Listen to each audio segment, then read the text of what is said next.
One of the greatest songs of all time. You know what that noise is? Stop! Drop! Shut them down, open up shop! Oh, no! That's a Rough Riders roll! Happy birthday, DMX. You know what I mean? DMX. Free DMX. I think he get out what, next year? Yeah, I'm about to say he doing Top of fair next time. year, I think. Like, you know, they not letting like non-fair time fly.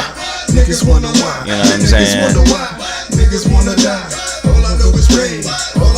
You know what I mean? How many motherfucking like drive-bys and stabbings, the bodega robberies probably happened. You know what I'm saying? Just because of this song. Come get it. They mans was driving a black SUV. When we run up on you, fucking with the wrong crew. He was smoked out, you know what I'm saying? He hit a fire hydrant after y'all pulled off because he was nervous and shit. Happy birthday to DMX. Man. Happy birthday to Cecily Tyson. I think she's like 94 now. We gotta make sure we keep her alive like Betty White, little white ass. Or Betty, what is her name? Betty White? Yeah, right? Betty White. Betty White. Betty White is like forever old. Yeah, you know what I'm saying? Cecily up there too. But yeah. You think she's an android like Betty White? I think Betty White's an android. No, I think Cecily is just a old black spirit that just won't leave the earth. I have a theory that she's been around since slave time. That's what I'm saying. I think Cecily is like a combination of like 3 generations of black in one, just walking around. Yeah. So it's like she done seen everything. Yeah, absolutely. Like, Absolutely. For those of you that don't know who Cecily Tyson is, look it the fuck up. If you black, you should be ashamed of yourself. You should ask your mama. Because your mama definitely know if you don't know. If your moms don't know, then I don't know. You should, you should really be ashamed of yourself. Like, I don't know really you know. You should read more. I don't think you black then. I really don't think you might not be black at all. Never know. But episode 68, Non-Millennial Millennials Podcast, No Remorse Podcast Network, House of Spades Media in this bitch. Who the fuck are you? One and only motherfucking Busy Black, aka the motherfucking Juice Box God, aka the motherfucking Can't Go Done, aka that nigga that's drinking tequila at 5 a.m. just because I can, and I'm chasing the worm down the street trying to see if we can get some motherfucking crack off this bitch, you know what I'm saying? That's fucking terrible. Save the block. Buy the block. Didn't even make sense, but it didn't. It didn't. Buy the block. I'm drunk off tequila. Well, I was. Yeah, really lit.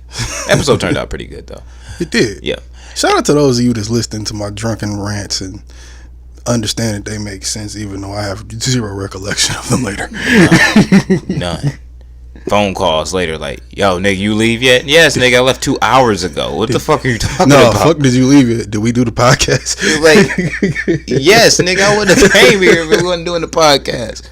Fuck out of here. No, it wasn't that I think you thought you hadn't already came. I thought I had went to sleep. I woke up and was like, damn, it felt like my mind had been erased. So I woke up and I'm like, okay, did I just dream we did it? Or did he not come over yet? And I'm like, nah, because he had to come over early today. So we had to do it. And that's what threw me off too, because you came over so early. So I went to sleep after you left. And then I'm like, wait, this nigga say he was coming? Nah, it couldn't have been later. I was all fucked up. Bro. That's a product of day drinking tequila on like a Sunday. Can't drink tequila on an empty stomach on a Friday morning. Can't do it. Bruh, keep it to... Can we get you can, like, but then you end up probably worse off than I did. Can you at least start at noon? Goddamn, 10 a.m. is lower. And I think I drank another fifth after you left. Yeah. Jesus Christ. It was like... I'm surprised you didn't piss yourself. You. Nigga, I was like, oh, okay. And this shit, A1 on the mic, motherfucking Jose Ortega in this bitch, aka Obi-Wan Smoke Doobie, smoking intergalactic kush from a galaxy far, far away. I smoked weed and got high so fast and so high, I passed Jesus and gave him dap on the way up. I didn't see him on the way down. I think he went to get a sandwich or some shit. But nigga had to go to a Goodwill get some more sandals. Man, dog, I'll be having the sandals for the love. For the low, and niggas don't be wearing them shits. Fuck all that shit. I mean, you'd be surprised how many people come in there and buy clothes for like $1, $2, and then be like really rocking that shit. Like, yeah, but see, I've always a lot of people, rich people, poor people, a lot of motherfuckers chop at the Goodwill, bro. Don't not get unless it twisted. You, like this is the way I've always felt though. Not unless you like really dumbass poor, like you really can't afford sneakers and shoes and shit. should you ever like wear another person's pair Just depends on your situation. If you I'm not wearing a pair of hand-me-down flip-flops. If you a single mom, fucking with 4 kids, and you working at McDonald's, you shopping at the Goodwill, and you gonna wear them flip-flops. Yeah. Because you ain't got that $50 for the fucking Pumas or whatever. Yeah, that's you true. ain't got that. But that makes you a disgusting individual. No, it just means you made some terrible choices and you need to fix it. Pretty disgusting. Pretty disgusting. If you let 4 niggas blowing you, and then you in the position that you... Nigga, he just might not have been shit. Yeah, true. That still doesn't undisgusting you. It was like... I don't think that makes you disgusting. It's disgusting. It means you probably made some disgusting choices. Which makes you a disgusting person. Disgusting. Yes, it does. Does it? You foul, filthy. If that's the case, then I'm a terrible human being. Grimy individual. That's what they used to say. You know what? You ain't that bad because things could be worse because you could have roaches and rats. Oh no, I'm not talking about that situation. No, I'm just saying like it could be worse. You're disgusting. Close to roaches. I'm about to say you're a disgusting individual. Don't get me fucked up. But it could be. I don't know if you're a single mom, you got 4 kids, you working at McDonald's. You got some roaches. You got roaches and rats. You definitely shopping at the Goodwill. You got some roaches. I don't know if it's a fact. You got. They got Section 8 housing, all of that. If you more East Coast, you probably got roaches. We in the Midwest, you definitely got rats. You get roaches here too, nigga. See, if you ain't never had roaches in Detroit, you ain't never really been. But here's the thing: your chances of having roaches over rats in Michigan, you're probably gonna have rats over roaches. Yes, 9 times out of 10. If it's nasty either way. You a really filthy motherfucker in Michigan if you got rats and roaches. That's what I'm saying. It's nasty either way. You filthy as hell. Yo, I was watching one of those. I've been watching a lot of A&E lately and shit. This nigga done got me on 90 Day Fiance. So don't be saying no, that's TLC. It's not A&E. TLC. You know what I'm saying? That ain't me, nigga. It was you. Nah, telling me about that fucking 90 Day Fiance. That and I fucking caught that bitch on TV one morning, high as hell, and I'm like, why do people? That one nigga was cold blooded though. That shit was funny. I think Muhammad, bruh. Muhammad. From the seasons, like a couple seasons ago, I didn't go that far. I don't know none of the past people. Look, nigga, I know this season that's on. The only reason I even know about the show even existing is because of that nigga. Shout out to Muhammad. But like, no shout out to anybody that's ever associated with that show. Shout out to all Muhammad, of you niggas bro. Are disgusting. That nigga, nasty. He a disgusting motherfucker, but he earned his citizenship on some player shit, and that bitch couldn't do nothing about it. My man's 34, 35. With a 19-year-old Mexican that's barely speak English, and he is swearing up and down to his mama that 4 months after dating this bitch, he is locked in and ready to go. And his mama and his sister 22, and she like, mama, nah, chief, that ain't it. And then the mama came in and was like, I'm not trying to tell you no, nigga, but I don't know about this. Fast forward to Sunday's episode. Jesus Christ, sitting up in there keeping up with the current and shit. Motherfucker, she come in there. She come in the bedroom. You were at work all day. You wanted to leave with your friends as soon as you got back. I'm going back to Mexico. And he's like, bitch, wait, what are you talking about? I can't take it. You spend no time with me. I'm waiting here all day for you. And he's like, bitch, I was at work. I wanted to go have a drink. I can't do it. Bitch, what? Relax. Man, look. Then it's the black dude. They went to fucking Vegas. The Jamaican black dude and the white chick. They went that to nigga Vegas. clowning, ain't he? No, that nigga chilling. He just a pussy. I'm not gonna say he a pussy. He just a Jamaican. He don't know how violent America is. So how he Jamaican and he not know how violent America is? You can get your arm chopped off in Jamaica. He got shook by some tweets, nigga. Old girl was sitting there scrolling through her feed, and I guess from the last episode, because you know niggas be live tweeting and shit. I guess last week's episode, she was sitting there on the couch and was scrolling through. Was like, oh, so they been calling you a nigga and me a nigga lover and all of this shit. Cheers. And this nigga was like, oh no, I can't. No. They went and put cameras up all over the house and shit. I'm like, bro, it's Twitter. Calm down. Nothing's gonna happen. And they had promoted, that was the thing, they had promoted the wedding where they were throwing the wedding at on Facebook. And Ass. then they started getting these messages. Whole so they ass. was like, all right, yeah, well, if niggas gonna pop up at the wedding just because I'm black and you white, let's just go to Vegas. Man, don't let America shake you, dog. Everybody hates everybody in America. Everybody want to blow something up from time to time. Like, this is America where we hate. We pimp the hate. Real shit. And we pimp that hate and we turn it into $1 billion. That's what you At do. the expense of various men, women, and children. Speaking of pimping the hate, though, I did not know that Safari was fucking Erica Mena, which just led me to the mind process of, oh damn, we're not transitioning this into Shadrick. We're not doing it. Oh no, we're talking about Get it out the way. No, we're not doing it. We're talking about Shadrick Mossington. Move on. No, we're not. But move on. I'm not talking about this nigga. But I don't care that he's running around here suicidal because the Bloods was threatening him and everybody fucking all his ex bitches. I don't give a fuck. Damn. Fuck that nigga. I don't want to talk about him. Him and Soulja Boy, because not Soulja Boy, nigga. Okay, niggas that put up websites and sell shit online know what the fuck Soulja Boy doing, and Soulja Boy out here acting like he not doing what we all know he doing. So fuck him too, motherfucker. Use an Alibaba and you fucking sit up here like, oh no, I got these bitches in the factory. I got my own warehouse. No, the fuck you don't. Shut up, you drop shipping, bitch. This nigga is fooling.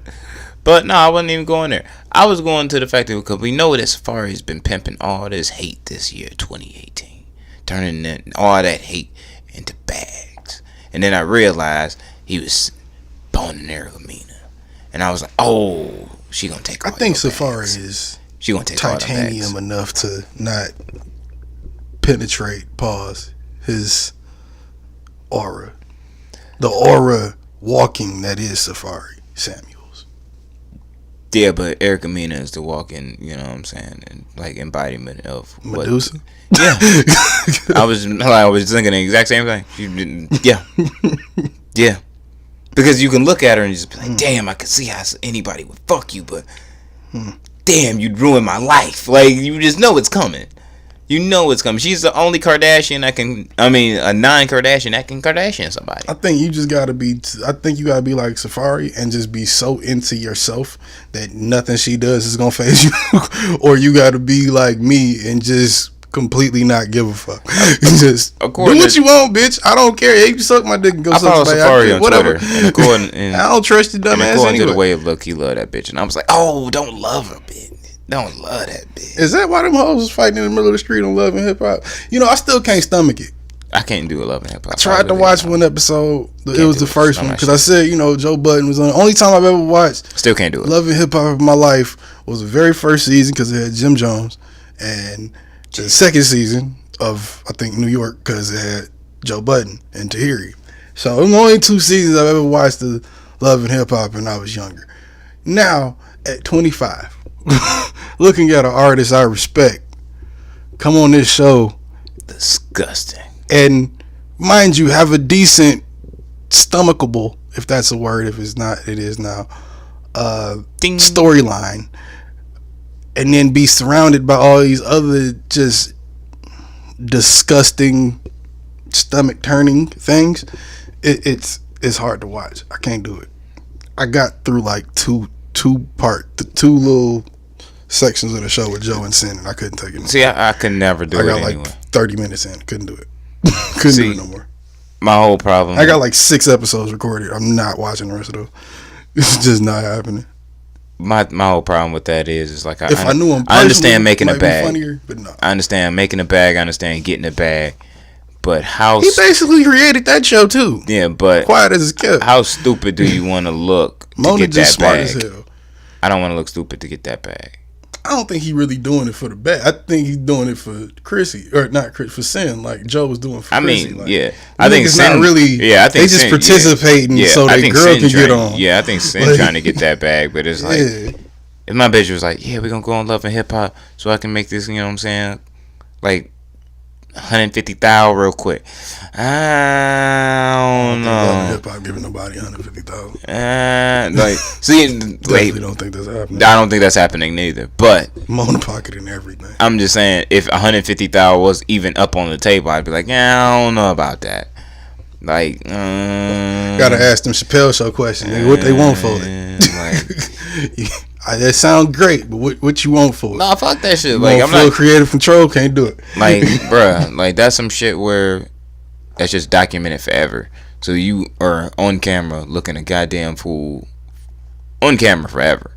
People remember that shit, even if it's not real. People remember that shit. I walked in and remember the fact that you actually was like, even if it with it not being real, remember the fact that you was down to do some stupid shit to get some cash. Perfect example. I walked into work the other day, and 4 of my coworkers ran up to me and was like, "Oh my God, I saw you on Steve Wilkos." Oh, and I was like,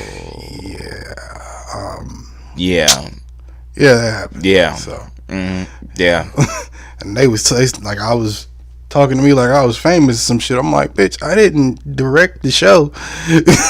I just had a segment, and then every time I tell people that shit is fake, they go, "What? Oh my God, bro." I'm like, yeah, it's like 50-50. Bro. Like my section, if you ever see my part or me and Ace part That on shit's hilarious. Steve Wilkos, It's just so funny. ours was fake. Now the niggas we was in the dressing room with came out before us, that little family, I don't know if they on the same episode as us. That shit was real. Yeah, I'm gonna say that shit looked real. That was real redneck family problems, like real shit. Yeah. Mine on the other hand, nah. That shit was just like easy $100 in a pack of cigarettes. Even literally all that nigga Steve Wilkos look at y'all like y'all was just fucking the most disenfranchised niggas. We were at the time. Shit. There's no respect on it whatsoever. I think I was still selling weed back then. Like, bruh. I was like, nigga, how much I need for this ticket? They're like, oh no, we got it. Don't worry about it. I'm like, oh, okay. Which then I didn't trust that because I saw what airline they use, and I was like, oh, they didn't JetBlue y'all. Nah, it was American Airlines, I think. Ew. Yeah. I've had a problem with American Airlines since 9/11. At least they didn't make you find like Southwest or United. Where they no, we flew Southwest back. Don't get it twisted. Oh, we flew that back. Oh, so that was even worse. Yeah, they don't fuck with y'all. So. They was like, no. Sure, just like the trash we were. Yep. The disenfranchised niggas that you are. Like, we have no love. That nigga Pete said he was gonna call me back. Told him I had a show idea. Nigga never called me back. Where you at, Pete? I ain't forget that shit. And y'all still technically owe me another $100 Visa card, bitch. Pete don't give a fuck. No, I don't want to do the show again. Pete so don't fuck with y'all. I got the same number, nigga. Hit me up. Pete don't fuck with y'all no more than I fuck don't have the same more than I fuck with MTV. And actually, I'm gonna hold my MTV grudge for like ever. Nah, they did us dirty, bro. Nah, Pete fuck with us way less. Nah. You didn't know. You didn't meet Pete. You don't know Pete. I don't know Pete. Pete was real like nah. But here's the thing. I knew it was nah when I told him, but he was just like, oh yeah, sure, man. With MTV and Friend Zone, this is why I think that like that fucking shit was smut. Oh yeah, that's why you hate MTV. Yeah, that Friend Zone bullshit. In case y'all didn't know, we here at the millennials ain't shit. We ain't. I've whored myself out to who was that? WB. Somebody. And he hoed himself out to Viacom. Actually, you know what? Viacom probably owned the station I was on too, low key. So we both hoed ourselves out to Viacom. Well, we talking about network. No. We talking about network. Your shit was on the CW. My shit was on MTV. But no, it wasn't even the CW. It was my TV 20. Damn. They had no love for y'all niggas. That might be TV 1. Shit. They had no love. But yeah, them niggas did me dirty. Because, like, shout out to Viacom, by the way. These views do not reflect those of Busy 93. With Friend Zone, I was pretty much the nigga that was gonna be made full of at the end regardless. And I was the only nigga that was not in on this secret. So when the moment happened to me make a fool out of myself, I was kind of upset about it. Y'all have got to see. Dog, y'all have got to see how this nigga slapped the roof of the car. I was so fucking upset, bro. I was upset about that. The roof slap was amazing. Damn it. Yeah, because it was like real shit. I was pissed because I'm like, damn, I fell down the rabbit hole of stupidity. I fell down that hole. But you didn't make it look better doing that. You should have kept that shit inside. Cause you doing that on camera after you just did what you did made it look even worse. I was hoping they didn't catch that shit on camera. They did. They put all of that shit out. That's the best part of this episode. That was the best part of the episode. Fuck MTV, bro. They had a nigga whole setup, nigga, and then my handler, the bad bitch from Boston that she was looking at me like, "Are you upset?" Yes, bitch, I am upset. Y'all hoes con me. And the problem is when you doing a show like that, you can't just walk on set and then just be like, "Nah, I'm gonna do my own thing." You really gotta kind of stick to a storyline. So almost, it's like you can't really be you and be like, "All right, this shit." All I got out of that shit was all I got out of that shit was $250 and like 12 free Red Bulls. Like I said, I got like $200 in a pack of cigarettes. Like that shit. At least you got a plane ride. They came to us. Yeah, free plane rides too. Those are free both ways. So like that shit. Connecticut, no, Detroit to New York, and then we drove to Connecticut and drove back to New York, and New York back to Detroit. That's disgusting. It's a nice little hotel too. I could have got some pussy that night, but that's another story. Anyway, disgusting. Some of you listening will know what I'm talking about. Those of you that don't worry about it. Disgusting. It's a chapter of my life I'd like to forget. Oh, so the chief informed me that in fact was not it. since we're all kind of on the level of disgusting already, you disgusting motherfucker. So the most disgusting thing I've seen this week. Shout out to my nephew, Auntie.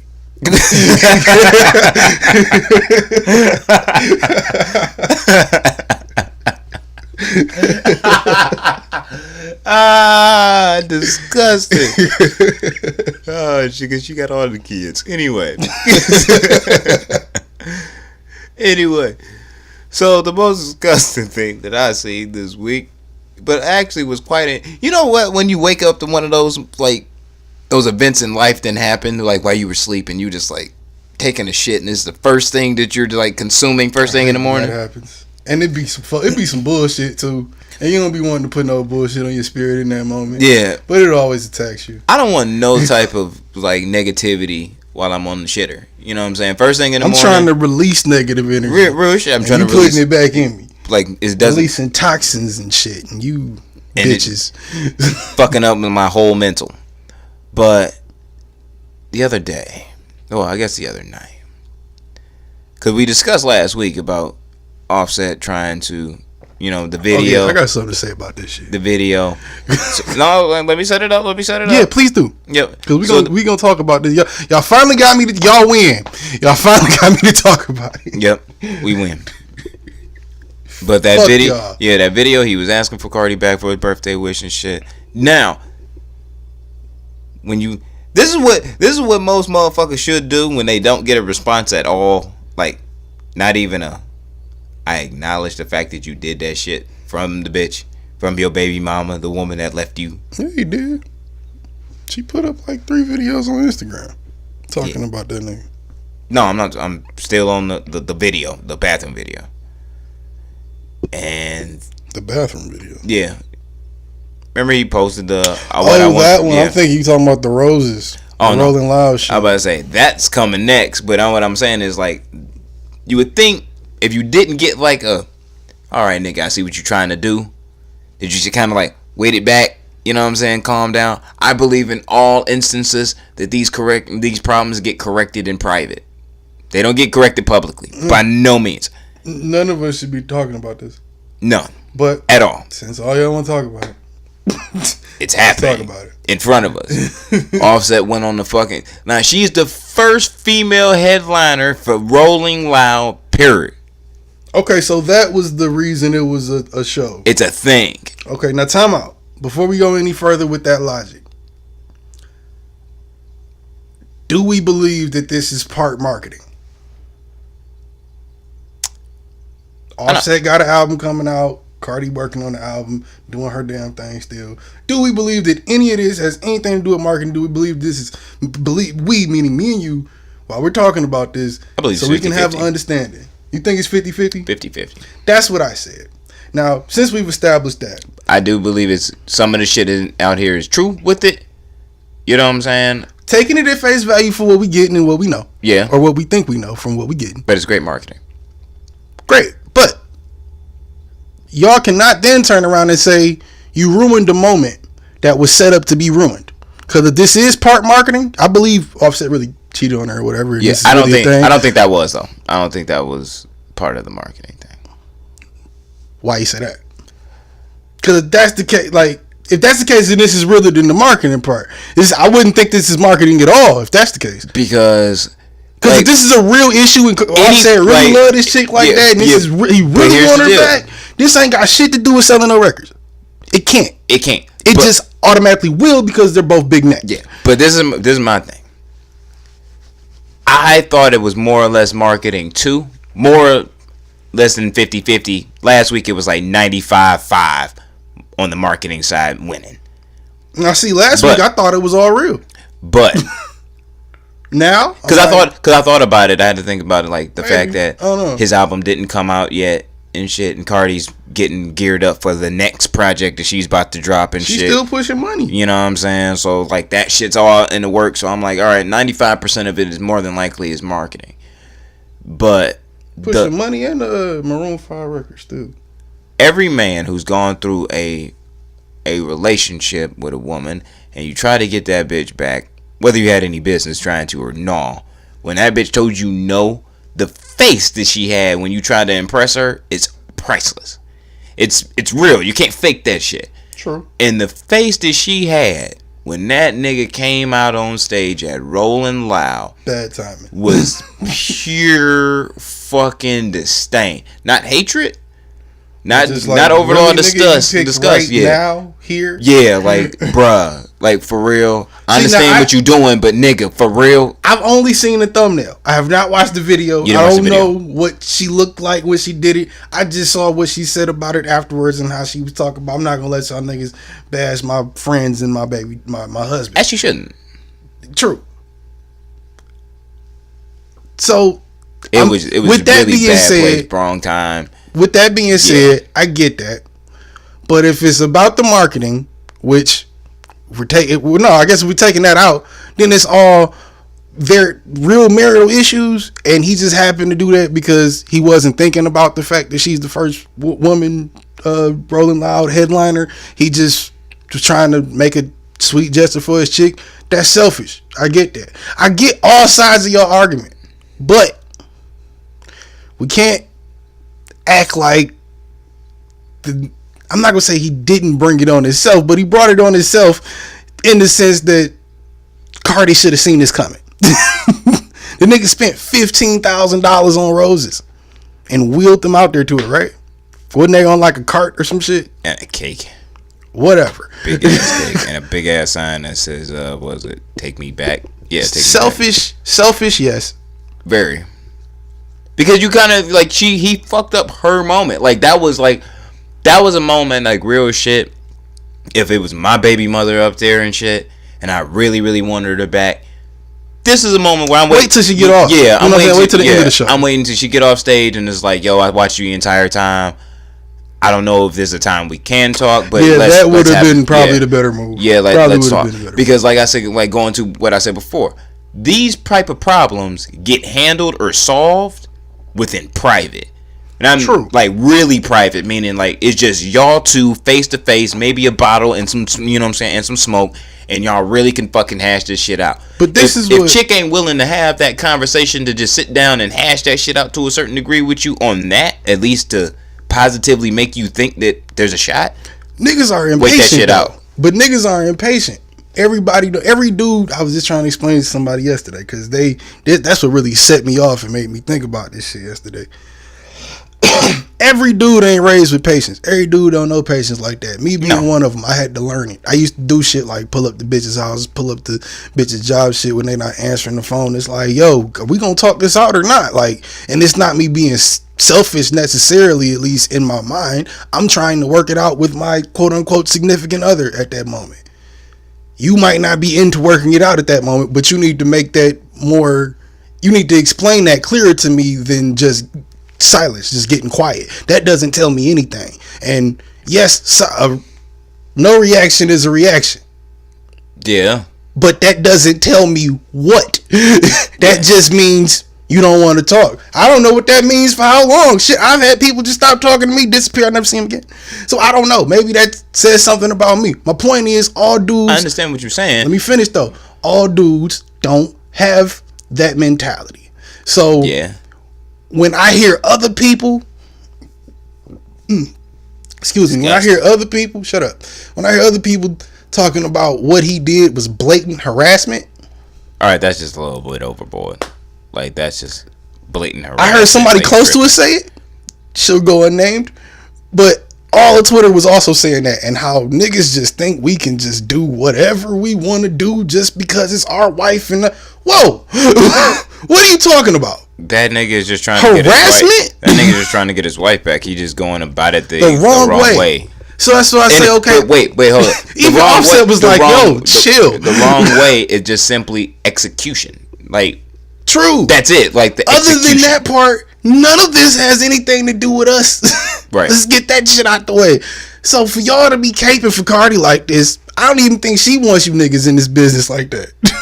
No, and that's what also makes on Offset makes this shit just look all out just sloppy. Because y'all really think Offset's the type of nigga that's thinking like, no? Y'all really think Offset's the type of nigga that's really thinking that shit out before he goes up there? He just know he miss his girl. That's it. I'm assuming Offset really love this shit. That video in the bathroom where he's like apologizing and shit. I'm sure that was not his bathroom, bro. That had to be some type of public bathroom at a club or some shit. You could hear the music in the background. That nigga had a couple drinks in him or some shit, smoked a little bit, was feeling himself, and was like, damn, I miss my bitch. I heard girls mad that T.I. and all of them was talking about what they was tagging Cardi in the video that he did in the bathroom, talking about some, yeah, man, go ahead, take them back. Niggas work it out, and you ain't got to leave nobody just because they cheated on you.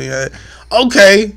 Granted, maybe niggas like T.I. and them shouldn't have chimed in, but still, even with his situation, it took fucking time. And when you can't be mad at somebody for not having a skill you want them to have. Yeah, wait, it was time on that, but also the fact that we knew about like T.I. and Tiny shit with, you know what I'm saying, with Floyd and all that. We all wait. Fuck Floyd. Hold on. We've been cheating on that bitch for 10 years. Hold up. And if Tiny had said Cardi take him back, none of these bitches would have said shit. Wait up a second. Wait up a second. But the solving, the resolution of their marital problems between T.I. and Tiny was not discussed in front of us. Whenever they fixed the shit, whenever they fixed the shit, it just got fixed, and the next thing we know, T.I. and Tiny was back together. Boom. We don't need to see the whole fucking, you know what I'm saying, the whole rollout to, all right, y'all was together, then y'all got married, then y'all had a baby, then y'all broke up, then you was fucking so-and-so, then I gotta see the whole thing about you trying to get your bitch back. Like, come on, it's different from T.I. and Tiny, though, because Tiny isn't Cardi B level. Tiny just kind of got back popping again. T.I. has been at kind of a steady growth since he got out of jail, which has been slow but sure. Yeah, but motherfucking hood rat aunties know who the fuck Tiny is, and they give a fuck. That's great, but that's not who this is. That's not the majority of people. The majority of people is looking at these two motherfuckers. Offset and Cardi is about our age, probably a year or two older than us. I think Offset like 27, Cardi like 26, 25. So at the top of their game, they two of the most popular motherfuckers out. Yeah, it's gonna get played out in front of everybody, but you ain't gotta do apology videos. True, you ain't gotta wheel the cake out on stage while she's performing. You can wait till she's done and surprise her like that. How about you just? It would have been a surprise either way. Like, how about you just wait in private? Like, period. But this brought up handle your shit in private. My thing was this: that shit looks sloppy as fuck. When I heard multiple females start saying that this was harassment, that shit is overboard. Stop tripping. Stop. I said to myself though, well, for a regular nigga, somebody like myself, if you pulling up on bitches at work, that is harassment though. How is pulling up on my wife to figure out a conversation that we never finished having, figure out where we stand? How is that harassment or psycho or stupid. I can't read minds. When are women gonna realize that we can't read minds? Yes, we do stupid shit, and we probably should do it in other ways after we do it, and it's too late to take it back. But bitch, I can't read your mind. The only reason I did that shit like that is why? Because you didn't talk to me. You didn't say shit. You expected me to know. And as impatient as niggas like you are, I'm gonna pull up. Y'all gotta I'm understand the type to pull up. Y'all gotta understand too. Well, I was. That shit takes time, especially when it's like certain like shit, like infidelity. You know what I'm saying? Where a bitch really gotta think about what really taking your dumb ass back. I've had bitches do it for less. That's why it's like, yo, I ain't even cheat on you. You gonna really just pull this shit? Like, I can see if you stop answering the phone after I tell you I cheated on you, I'm gonna give it a few days. I get that. I'm gonna give it a few days. Let me get one up off you. I'm gonna give it a few days. But motherfucking just some regular ass argument, man. Look, fam. Get the fuck out of here. Look, you know what? I ain't got no business talking about it because I ain't been married. I've only gone as far as engagement. I ain't got no kids. Ortega is gonna take you down I don't give a fuck. A memory lane moment. Really don't give a fuck. This is me. Because I don't really want to tell the whole story. So in my freshman year of high school, I was with this one girl for like the majority of my year of high school. Like that first year. Now, she wasn't breaking off none because she was holding on to her virginity like fucking like knees Reggie Bush on the Saints and shit, and wasn't letting go of that shit. Nobody's gonna understand that. Meaning, good Reggie Bush didn't fumble. That didn't mean explain it. Just for the stupid motherfuckers. If you don't know what Reggie Bush is, do your Googles. Anyway, so I'm like, shit, 15, 16 years old. I'm trying to get a nut. If I can't fuck you, fuck out of here. Now, I had a great time during that summer. I don't think this really counts. Wait, this is going.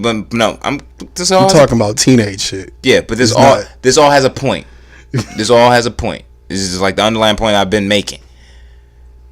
Now, when I got back that year, I was like, damn, I miss my bitch. I want my bitch back. You know what I'm saying? Like, this is fucked up. Like, I see her. She look like she having a good time. I miss her now. This, that, and the other. Now, I went like mad public with trying to go through motherfuckers like, yo, holla at, you know what I'm saying? Holla at Mika for me, you know what I'm saying? Put in a good word, this, that, and the other. Way too motherfucking public. Getting, like... That's completely different. No, wait. I'm listening. Like, I don't get what you're doing I was doing the outlandish shit, like, making pretty much the whole school know I'm trying to get my bitch back. It wasn't working. And I was like, what the fuck? Like, I'm putting on all the hot guns and shit, nigga. And motherfucker was looking like an R&B nigga for real. A real light-skinned R&B nigga at this time. And I was like, dog, what the fuck? One day I just get a call from her. About a month and a half later after I pretty much gave the fuck up. We had a call. We sat down, had a conversation. Everything was good, and we linked back up. Okay, where are you getting at with this? My point is, like I said before, the fixing of the problem ain't gonna come from everybody in the fucking world being around the shit. Fair, true. At 16, I'm waiting. Okay, I'll wait a month to talk to that chick that I got into it with. 25, married. Fuck you. I'm pulling up. Still gotta wait. Got me fucked up. I give you a couple days. Give you a couple days. Cause you putting yourself after that. You holler at me. You putting yourself in a position. You ain't got time to be wasting your energy on this and having it linger, and neither do I. We both got very successful positions and shit we gotta do. Let's talk this out and get over it. We either gonna be together or not. Nigga, she gotta figure that shit out too. Just cause you just right now like, I want to get back with you. You have to at least let me know that you need some time to think about it. If you don't tell me you need time to think about it, how else am I gonna know unless I ask? And at that point, you in a place I'm not, and I gotta come see you. Look at the words the bitch say. We might be getting a divorce. Ain't shit certain in her head. I didn't even hear that. When did she say they might be getting a divorce? When the original video, like her saying like, yeah, we not together no more. Then that video surfaced. She was like, nigga, I'm not listening to no video Cardi making, nigga. We might be going through a divorce. Context clues, bro. Words. Mike, I get it. Bronx bitches want a divorce every 3 hours. It's statistics. You can Google that shit. The fuck out of here. I don't want to hear that. You thinking. Like, just because her brain and her decision making isn't moving to the same speed as this nigga's, doesn't mean that he should just be pulling up like, look, bitch, we gotta, like, no. No, I didn't say do that. I'm pulling up to know what you want me to let you do, or what you want me to, what do I need to know that you need to go do. I'm not pulling up like, look, yo, this is how I'm feeling, we back together, bitch, ain't no talking. I'm not doing that. I'm saying, if you just leave shit open-ended, and then I don't know what's going on, I don't know if you really want a divorce or not, I don't know if you even want to talk, or I don't know. If you I'm gonna give it a minute. If you after open-ended, 2-3 days, you open-ended. Like, you motherfuckers don't know how to communicate. Because if you pull up, no, because you're forcing communication. No, you're not forcing communication. Wait. If you're forcing communication, because if you pull up, like, where the fuck do we stand? And she's like, why would you pull up on your wife that's mad at you like, yo, where the fuck do we stand? You stupid right there. That's not what I'm saying, dude. Don't take my words that I'm using to... You just said that. Don't take the words I'm using to explain this. It's like, why, if you offset, why would you pull up and do that? You know your girl mad that you gonna pull up, yo, what the fuck is we doing, yo? Like, really, I'm tired of waiting. It's not what I'm saying. If I'm pulling up on my girl, I'm pulling up, but I'm pulling up the way I'm supposed to pull up. I'm not pulling up like, yo, what's up, on some wild shit. Who does that? That's not what I'm talking about. You forcing the conversation. Because at the end of the day, whether you I'm not. Yes, I'm asking you what you want to do. Because at the end of the day, nigga, you can ask that question in a calm way. You can ask that question upset. You can ask that question in the wrong place, wrong time, or good place at the right time. If she ain't have her mind up about what the fuck y'all stand, nigga, you gonna get the same fucking answer every time until something changes. So if the answer is no answer, then what am I supposed to do? What the fuck I've been saying this entire time? You gonna have to wait that shit out until she come up with something herself. Yeah, well, hey. That's it. Nigga like me, I just move on. To my future wife, try that shit with me. Try that shit with me. That is it. There's nothing more that you can do than that. Because like I said, I get it, being patient and shit, but I need to know that I'm being patient, or that I need to be patient. I don't need to just be left to wonder like, so we not together no more? Or we not, like, what? We getting separated? We getting divorced? If I'm married, you know what I'm saying? Like, are you coming home? Shit like that. If you just up and dip, I'm just supposed to shut the fuck up? I guess so, according to y'all. But that don't make no sense to me. You know when it happens, nigga? No, yeah, you know when. Because especially if you married, nigga, there has to be decisions, like, because of what America's marriage is. It's like there's a lot of decisions that have to be made after this. So if you are gonna get a divorce, nigga, I'm sure for what Cardi is as a person towards that nigga, she would at least talk to that nigga before she just sent that nigga some papers, but like on some random. We don't know what happened, what conversations have or haven't been had. We just know what we saw. But let me give you a more realistic example so you can feel why I feel this way. You can see why I feel this way. Because this is what people are missing, I think, when I try to explain this shit. I'm never going to feel that way, dog. Like, I'm cool waiting it out. We having a conversation about if we're together or not anymore. Because you said you wanted a break. Okay, cool. We take a break. Stop talking, do our own thing for a while. You want to think about some shit, cool. After about a month of that, I'm like, well, did you think about it? No, I'm still thinking. Okay, at that point, I think you're bullshitting. But I'm going to just, okay, you're still thinking, cool. If it gets to the point where we're at that point, and then it goes to us yelling on the phone about something, and then you just shut the fuck up, and then I shut the fuck up, nobody talks to anybody, but then I pull up on you just to see where we stand. Why is that crazy? But I always get told I'm a psycho for doing that. No, I'm just pulling up to have a conversation. I'm not pulling up to motherfucking cuss your ass out or force you into doing something or coerce you in.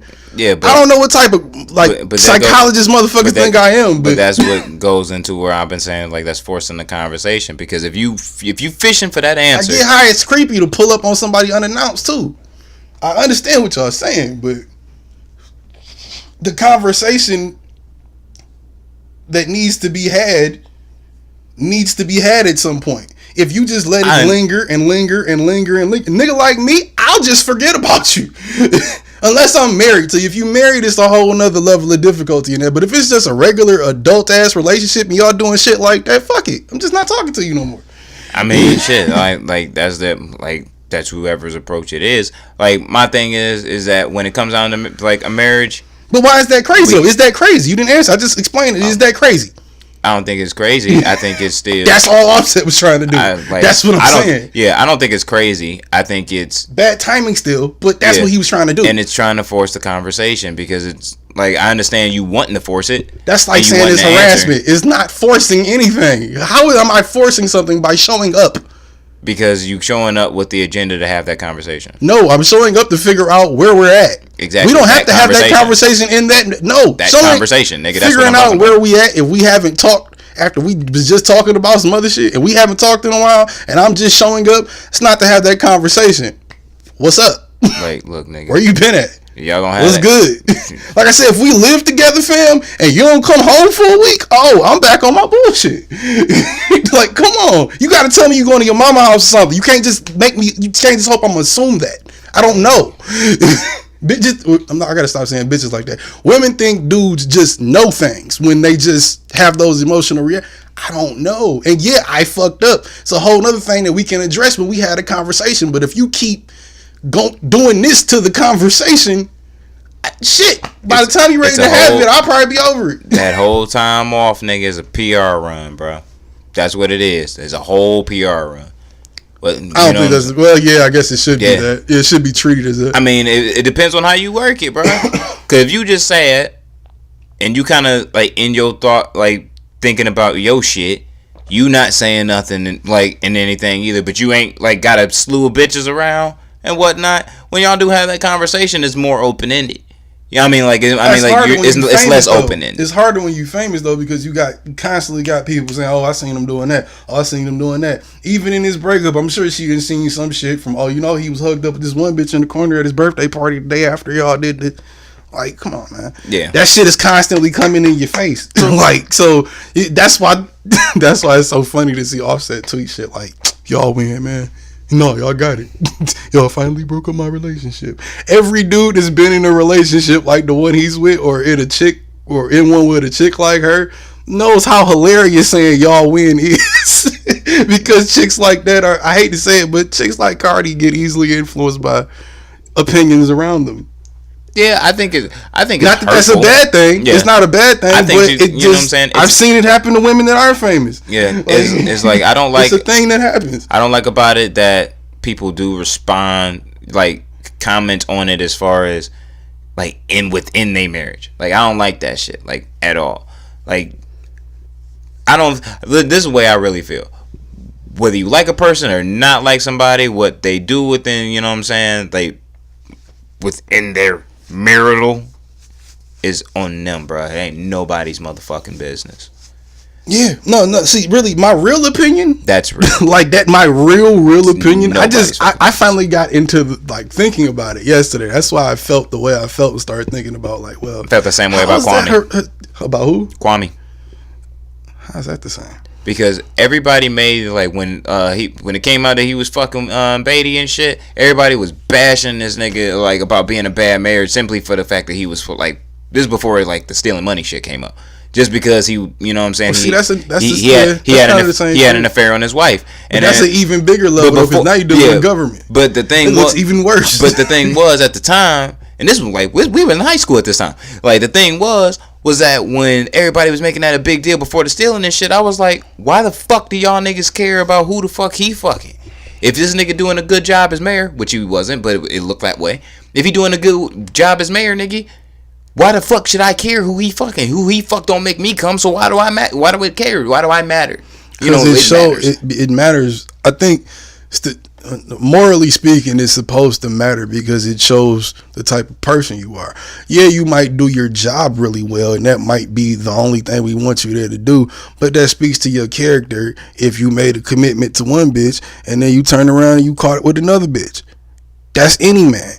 That's all through time. That's how it's been perceived since we've had a quote-unquote moral compass. Since we stopped killing babies and shit, like, just for the fuck of it, we've, like, lived like that. That's why it's a thing. It says something about the man. I understand. It says something about Offset that he's seemingly has everything in the world, has set himself up in a somewhat of a Jay-Z looking situation, meaning that, you know, two artists, very successful. You know what I'm saying? Star relationship. Yeah. You set yourself up in this type of situation, and Still not enough? Yeah, I mean, like that's what all the 444 is about, my nigga. Like, come on, off 100. Like, clearly, he wasn't listening to that shit. But like, no, he did. That's why he made the video in the bathroom. Nah, motherfucking Bam came on in the club. He was like, oh damn. Cause you know what? we didn't even know J and B was had problems until that shit was already solved and they was making money off this shit. Because they moved the way they supposed to move. Naughty is loud. Offset is tired, so he don't really pay attention to this shit that be happening. He just trying to rap and make sure he shout out his mama. He don't give a fuck about the rest of that shit. Anyway, man, I'm off that shit, bro. Like I said, my real feeling on the situation is we ain't got no business to be speaking on these motherfuckers' marriage. No. And I don't like. I told y'all last week. I think it's disgusting, but you know, I got in a conversation on Twitter, and then I started thinking like, wait, nah, if this is how everybody's looking at it, y'all. Maybe I am crazy, but y'all are wrong. If I'm wrong, y'all are wrong too. We both just two different wrongs, because neither one of us is right. I think the word harassment is a little far, but blatant harassment, and I'm your husband. We got in an argument. Now it's harassment.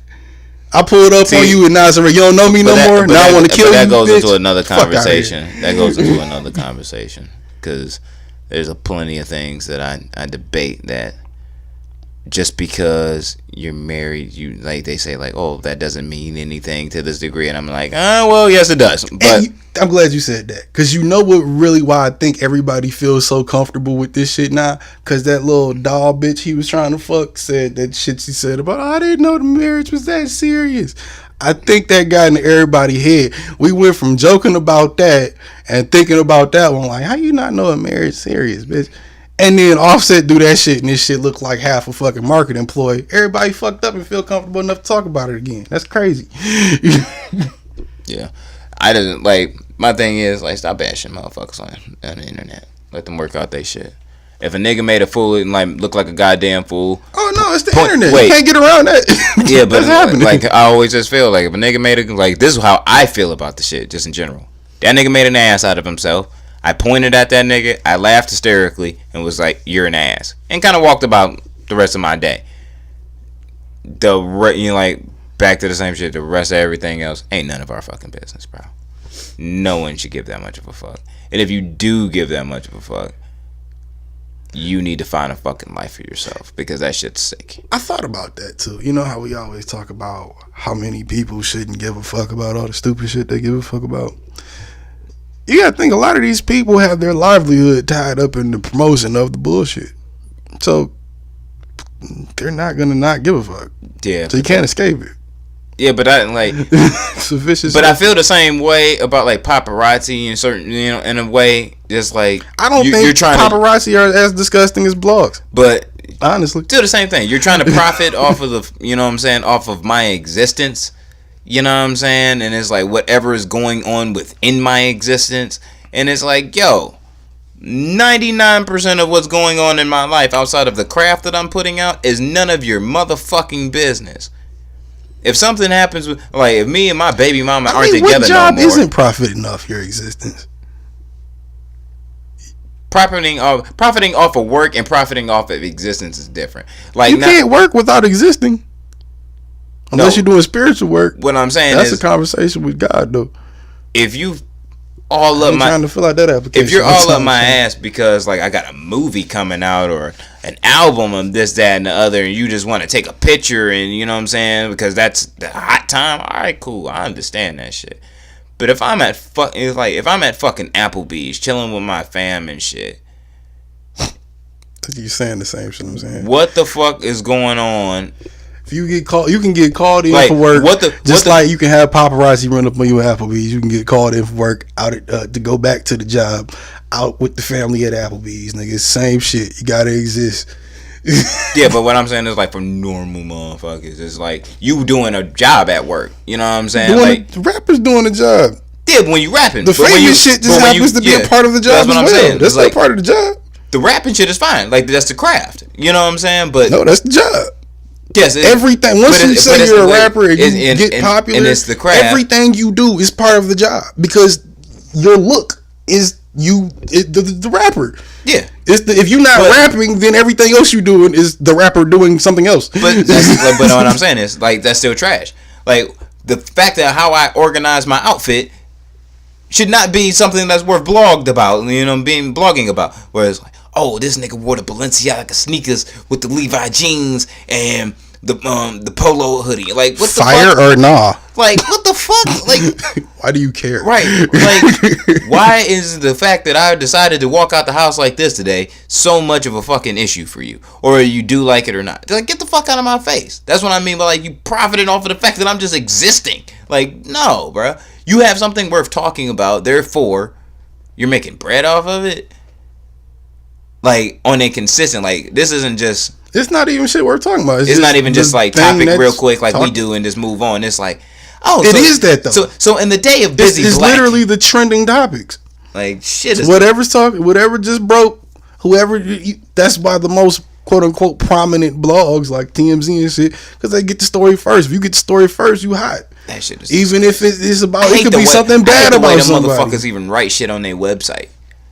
Like, if you read a fucking article on TMZ's website, like, that shit is just red. That shit is red. Articles, the videos. The video is just straight bullshit. With the fucking condescending ass dude talking in the background. That, man, but oh god, I fucking hate paparazzi and all y'all motherfuckers that do that shit, bro.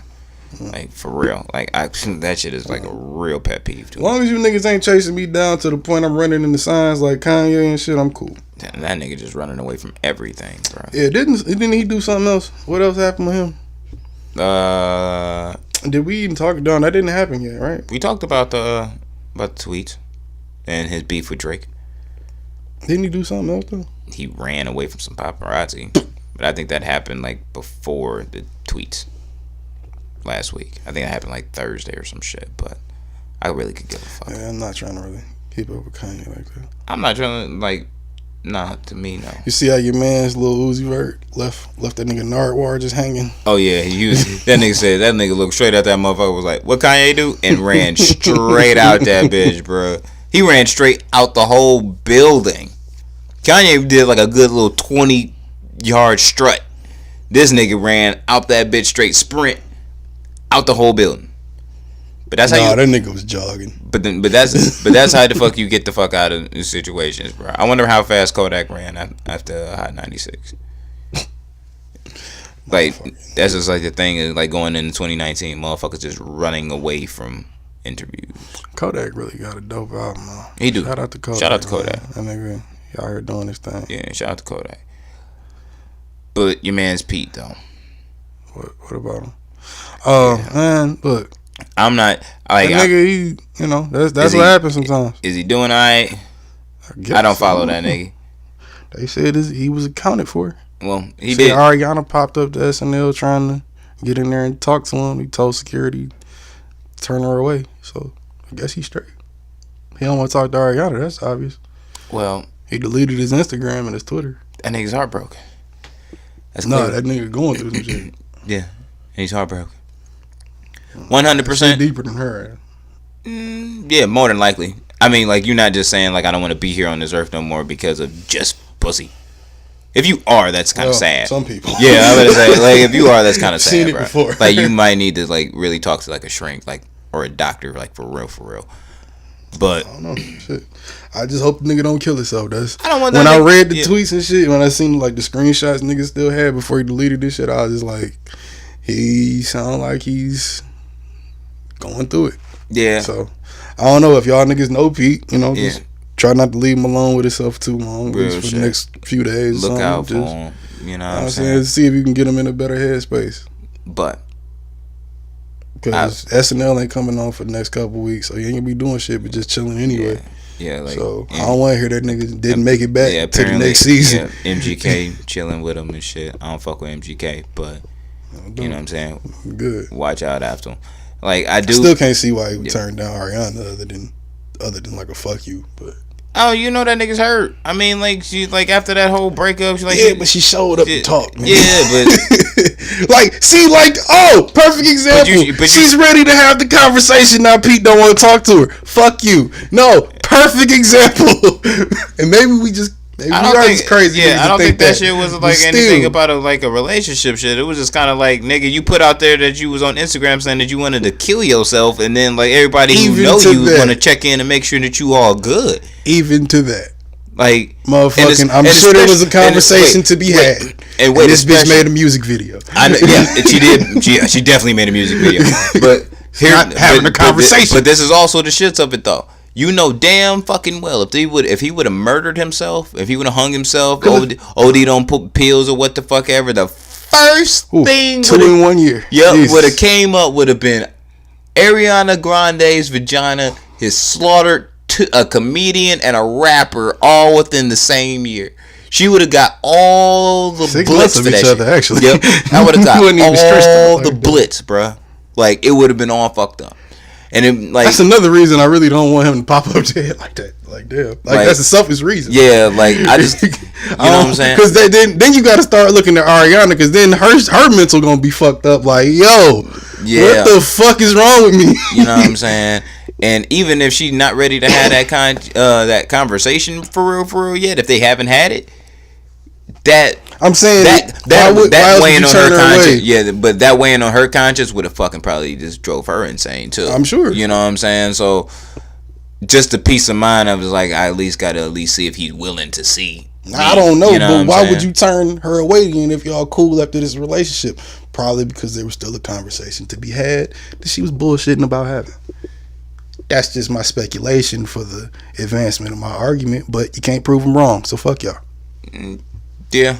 Yeah, it's just, I think all of like the, damn, I hate to have to say it like this because it really is a sensitive issue, but I think a lot of the, probably what he's feeling inside right now is a direct karma of all the gloating he did in the faces of everyone that was like, yeah, I'm fucking Ariana Grande. No. Everybody, no, I'm just saying, like, every rapper, this is a celebrity in general, that just flaunts out they girl, Meek, Pete, fuck y'all niggas, my bitch better than y'all's, fuck y'all niggas. When it didn't happen to Mac when he was dating her. You said what? It didn't happen to Mac when he was dating her. No, because he wasn't really flaunting it. But Pete, I mean, you gotta be a certain type of nigga to do that. But so, but when Pete isn't really that guy. So when he was doing it, it was like, what are you doing? Like that shit was. But it's because he was excited, nigga. Comedians not supposed to date biggest pop stars in the world. You can be excited, so you can gloat about that. Yeah, that's exciting. But every time we see you, my nigga, it's. Yeah. It got old, but it was like, okay, we get it. You fucking Ariana, nigga. Yo, bro. We all want to fuck. You fucking her. We get it. Yeah. Like, and now it got old after like 2 weeks. Yeah. But and that's pretty much been your entire 2018, and then that shit's been thrown in your face like you've been looking like a dumbass. I still don't understand why these two popped up at Aretha funeral. So, yeah, no, I don't still don't get that. But...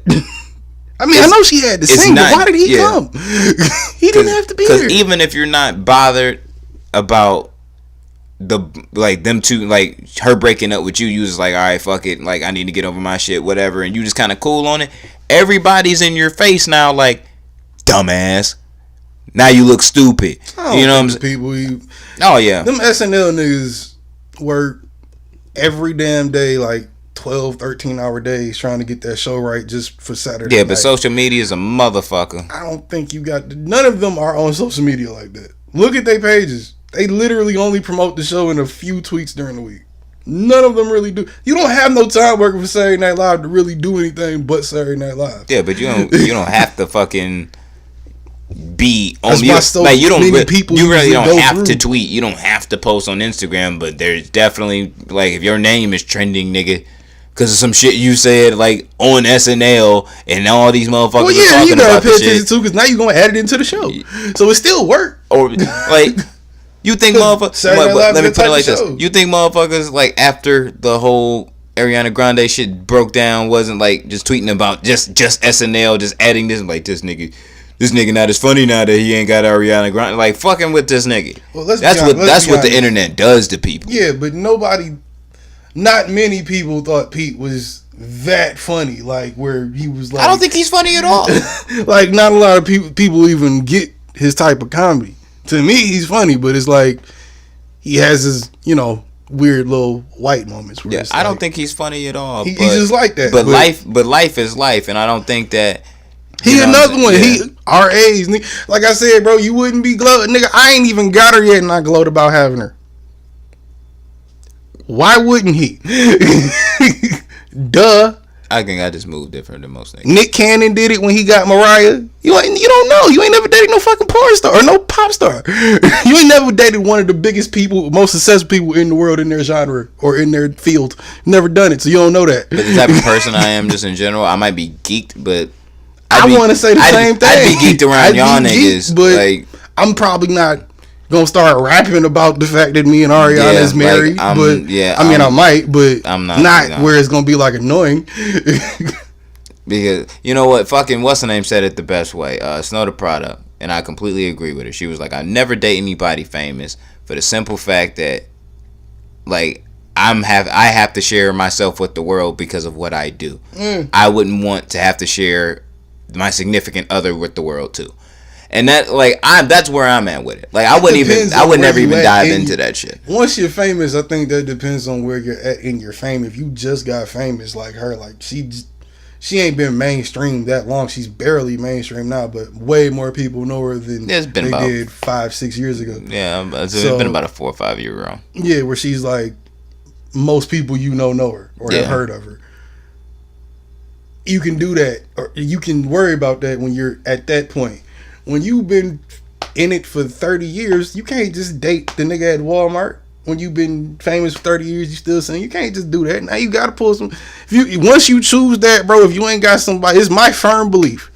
Once you get there, if you ain't already got somebody from where you was at beforehand with you, you gonna have to play around a little bit. You gonna have to dance in between the two until you can only stay over there. Because eventually you gonna have to, if you can maintain your own fame and success long enough, you gonna only have that to pick from. Unless you just really get like Love Story, walk into Walmart and you just fell in love with the cashier. Like, come on. Honestly, what other way does it play out? Because at that point, either everybody's looking, everybody wants something from you that don't know you, so you can't really trust the dude that works at McDonald's. When you're Ariana Grande, because Harry Potter obviously making this nigga's life better. Like, Harry Potter's been with the same chick for who's from Flint, by the way. Who? Harry Potter. This nigga been with the same bitch for like forever, but she's nobody. This nigga's Harry fucking Potter. White people move different. I'm not talking about the white people. I'm talking about when it comes to black. We talking about white people. Yeah, but famous white people, I mean. He's a famous white person. Famous white people in music. Okay? Peter's not in music. Now you just try to lay that. No, that's my point. He's not in music. He's a comedian. Might as well be the dude at McDonald's. Harry Potter, about Ariana Grande. Harry Potter is 1,000 times more famous than fucking Pete Davidson. And you don't even know the bitch that he's dating. No, I don't. Exactly. And I think that's ingenious. I think like the way he's moving is better than everybody else. If you end up in that situation, God bless. I hope that you can keep that shit going. Denzel Washington, same fucking shit, bro. Charlemagne. Charlemagne. Never see a picture of their significant other. They just hear talk about. You know what? That's it. That's what that always fucking bothered me about Envy, because I was like, Envy, you had the best play in the world. Like you didn't have to introduce your wife to no fucking body as far as the world, and he brought that whole shit in, and I'm like, oh, now you apologizing for cheating on the bitch 8 years ago forever. I think Envy got bad spending habits, and after he did cheat on her with that's why he making music again, nigga. Why you think? That's why I said after she did cheat on him with Erica Mena, she was like, all right, I'm gonna go get my own bag then, and you gonna help, bitch. Because if you don't, this thing is over. Like she got a whole thing set up from getting a bag with the podcast, getting a bag. What was that movie? She get a bag for posting up up shoes. Like her wearing like heels and shit on Instagram, and she make this nigga take the pictures. Like of course she do. Yeah, Envy was in a great position until he cheated on Erica Mena. What's his real name? Rashad. Yeah, Rashad is forever her bitch. Yeah, now. Yeah, because he didn't because that public apology, man, like when he went on the Breakfast Club and apologized publicly, I'll never forget it. That made Gia Casey somebody to the rest of us. Before that, no one knew who the fuck, like, what his fucking wife's name was. Didn't care. No one cared. Now, today, in a sea full of light-skinned women, I can point out Gia Casey with no problem. Envy, if you ever hear this, just know, I'm not trying to be offensive, bro. I would have fucked Erica Mena too, bro. Right, like I get it. I understand. You still didn't have to do that, bro. You didn't have to take your wife on the real and shit. Like, you didn't have to do that. I think you know it deep down, but then I think you kind of know that we all know that you had to do that. So it's okay, bruh. I don't really mean nothing by it, bro. I'm just saying. Like, I used to listen to their podcast. Jesus. And he talked about that shit for the first time publicly. Huh? Why?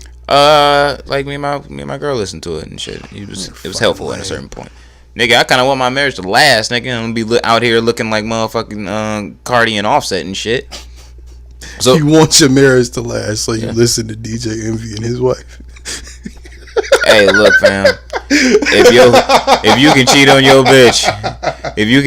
bitch, and you can bounce back and she didn't take half when you didn't make her sign the prenup, nigga. No, I don't think that works out the same, buddy. But okay. Shit. What else is next? Like, nigga, oh man.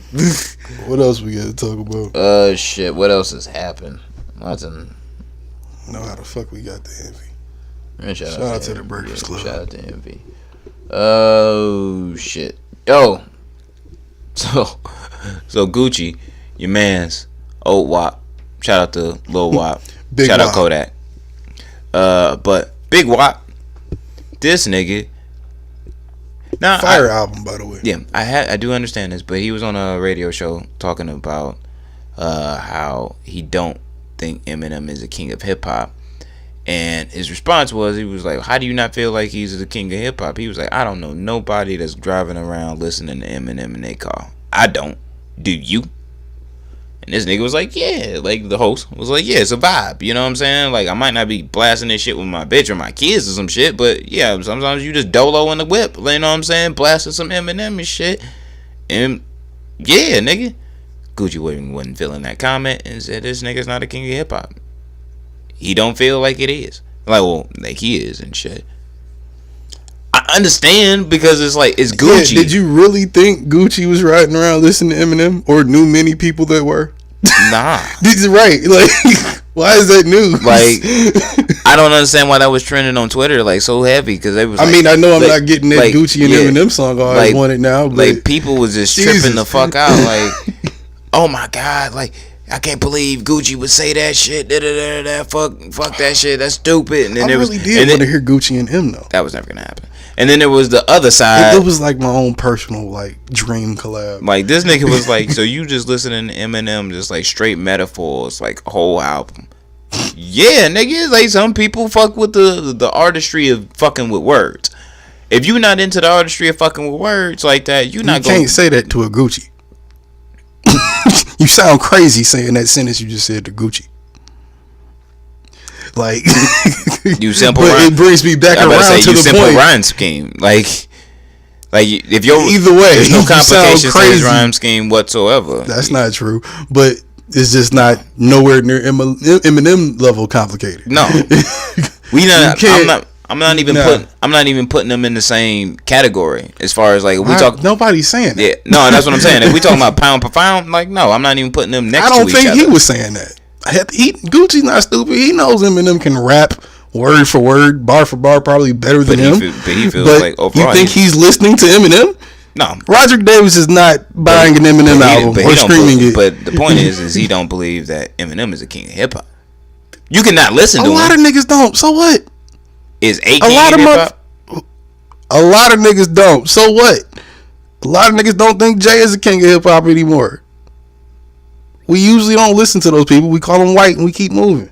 Now, Roderick, you got to exclude from that. You got to pay attention to what he said and why he said it. And like I said, my original point, did you really think Gucci Mane was riding around in his drop top WAP listening to Kamikaze, nigga? No.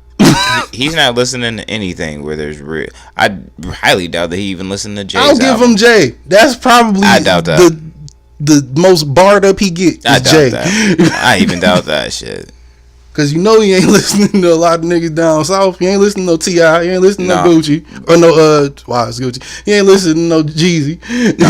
Oh, he damn sure not listening to Jeezy. Exactly. He probably listening to Wayne, a whole bunch of other Southern niggas, probably a few East Coast. He ain't listening to all of that shit. I wouldn't be surprised if nigga didn't like Wu-Tang. Like he don't know nothing about the shit. He not going for that. Yeah, Gucci he is don't not come that. from that.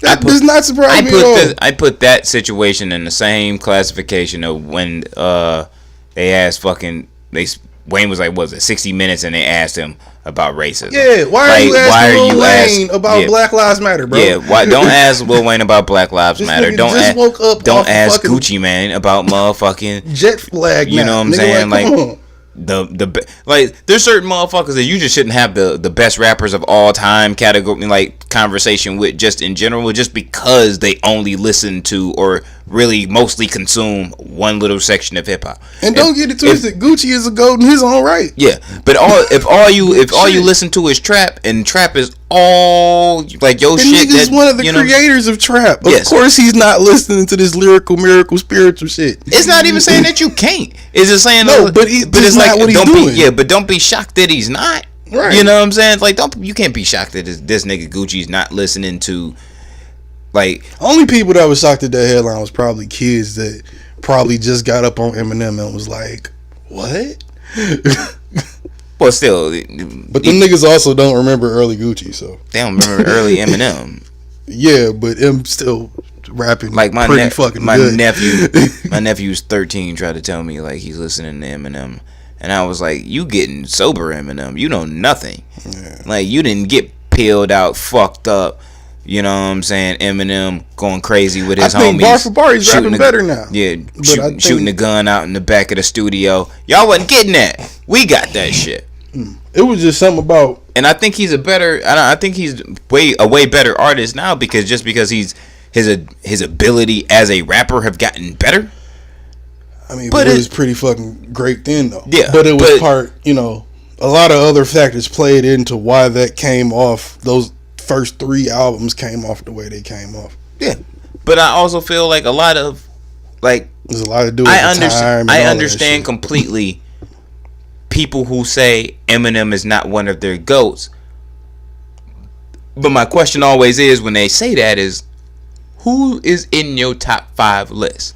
If you tell me Eminem is not one of my top 5, but you ramble off Nas, Jay-Z, Jadakiss, Biggie, and fucking Talib Kweli, I'm thinking to myself, oh, you can't put Talib on that list. Yeah, but at that point, you're definitely from New York and just. But you're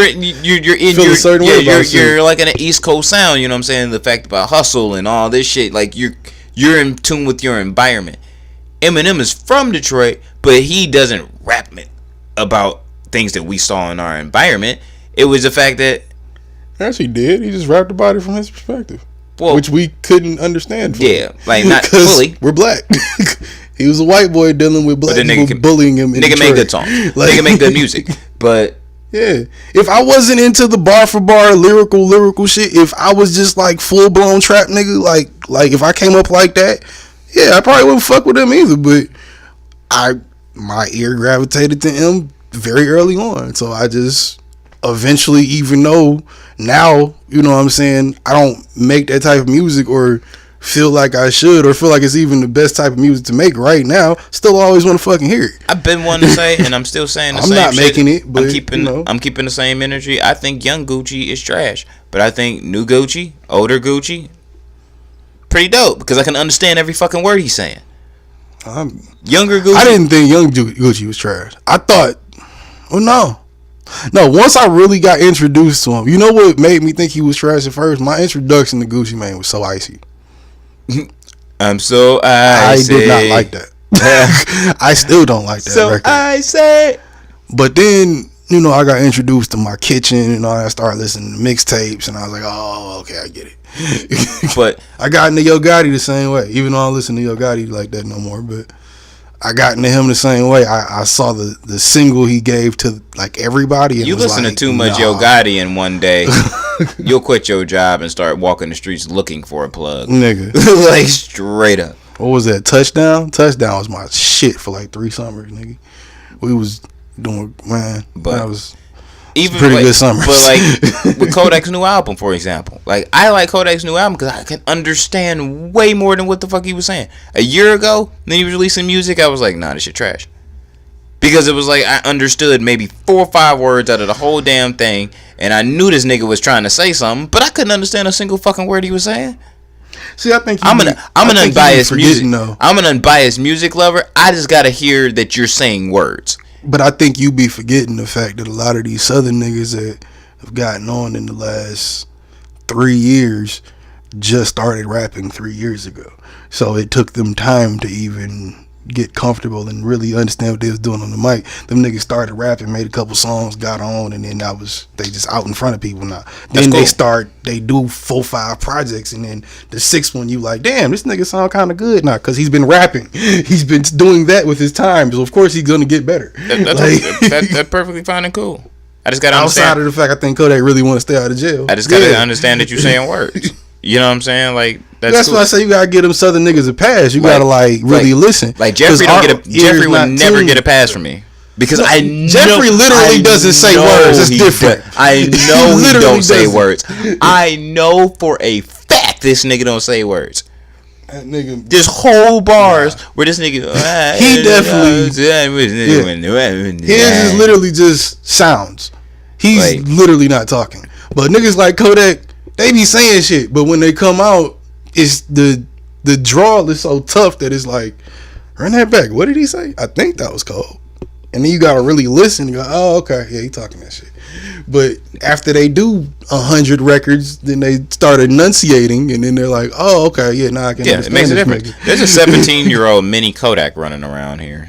You know what I'm saying? Kodak ain't with 20 shit. No, I'm saying there's a 17-year-old Kodak running around here, like got the same type of hair, grill, tattoos and shit. A couple of them. Oh, it was like, dog, sounded like him. I'm like, damn, Kodak is actually inspiring a generation of little badass nigga children to just run around and just he been doing that for do all types of madness. Like I said, I think Kodak only been since 2018. But Kodak been around since like 2015, 2016. Yeah, but Kodak was one of the littles now that I think is gonna make it. Because I think he does make good music. Yeah, this year and has the ability to make good music.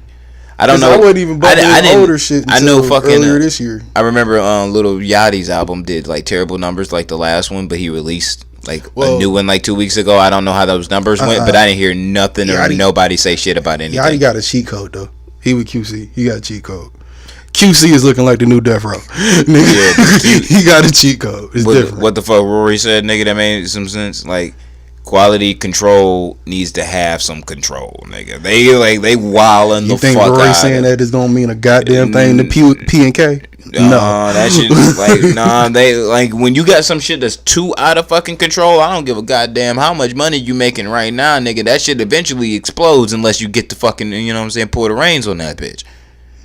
Let me see you tell that to Q in his face. That's the same thing that fucking happened to Death Row. Let me see you tell that to... Okay, this ain't Death Row, though. That's the point.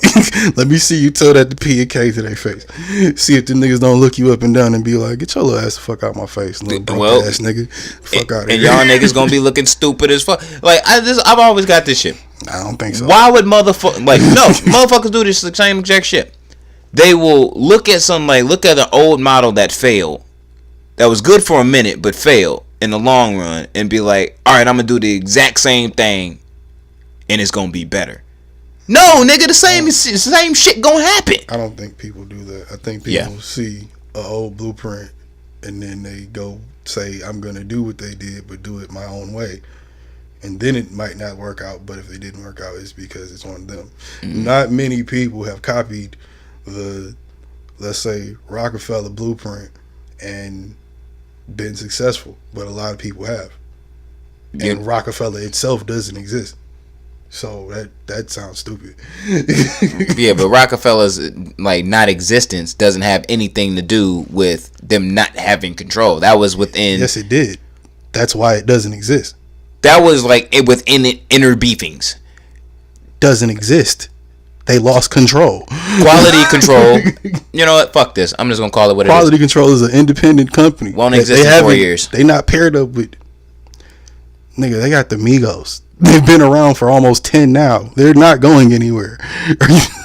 Look, they got a little baby, nigga. Look at their lineup. They're not going nowhere. They lineup looks nice, but what? And like all of their whole roster is hot. Yeah, with the exception of maybe Yachty. They a whole roster popping. Death Row, Rockefeller. We named the same like Shady back in the day. Like it's the same thing. You can Shady was never that big. They had a run.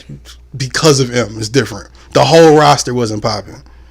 Rockefeller, technically, the whole roster wasn't popping. It should have been. It was set up to be, but it wasn't. 95% of that roster was popping. 95. And no, because towards the end, it don't count because they were kind of just collecting niggas and just giving out chains. So they don't really count. And Death Row, Suge didn't even fucking own that shit. So that don't really count either. You can look at the blueprint and how it was done, however it was done, and put your own spin on it. That's what we trying to do. That's what TDE did. That's what QC did. That's the motherfuckers. That's why they've been here for motherfucking going on 10, 15 years, and we will then do the same. So I don't want to hear that bullshit. You sound crazy as hell. Nah. Because because you can have the dope lineup and shit. You can have a really dope lineup, nigga. Def Jam, they still motherfucking Def Jam pretty much is the reason why Rockefeller don't exist no more, and they still need niggas to come clean up their bullshit. Def Jam ain't had they shit right since Jay-Z left the building, and he was trying to fix some bullshit. He the last nigga that came through there and really made them some money. The fuck out of here. No control, bro. You got motherfuckers like fucking impregnating bitches left and right. I be wondering if K&P be pulling them niggas to the side like, yo, why are y'all doing this extra shit? Chill out. He got 2 bitches pregnant in that motherfucker and shit. They got to figure out what to do with the fucking the Cardi Offset shit now. I think that shit that's a no brainer. Now see that's the only problem I can see that QC the company actually has right now is if Cardi and Offset get a divorce, how we gonna do these tours in this management? Because now that Cardi went over there, she don't have to fucking tour with them. Shit, her management is over there. I think she switched her publishing or something over there, like some of her publishing rights. I mean, like a lot of that shit's over there. So if Cardi and Offset break up, that's an issue. Yeah. Migos is family to them niggas, like family to them niggas. So that's not just gonna be some shit. I don't think the Migos would go anywhere unless they really had to. I know Migos ain't going nowhere. I'm saying I think, and it's worst come to worst, they break up. I ain't even gonna say Cardi going nowhere, but that's a conversation that's gonna have to be had that they wouldn't have to have had if Offset was on his shit. If Offset hadn't been tricked out the shit, they wouldn't even have to have a conversation. They gotta have a little bit more. I'm sure that's part of why he feels like, yo, baby, can we please work this out? I just like none of the as much as it only involves the both of them, it doesn't. It does involve the world. It does involve business. It does involve music. Yeah, it involves all. It's inevitably a marketing ploy, even though it might not be a marketing ploy, just because their names are trending. But out of everybody that they have on QC, who's gonna be around 5 years from now? Still probably the Migos. Minus Migos and Cardi. I don't think Cardi signed to QC, but I'm gonna say she in that circle. Well, let me look at their roster because I know I'd say for you said outside of the Migos. Yep, outside of the Migos. Lil Baby. I heard this nigga Gunna's supposed to be good, but I don't know nothing about him. I think both them niggas trash, but that's Lil Baby gonna be here. Lil Baby is like, what's his name? He on some T.I. shit. You don't see it yet. No, he's there. That nigga Lil Baby is really as they say, a real street nigga. Or at least he knows how to come off like one, I'll say. I never met the nigga, but seems authentic. QC roster.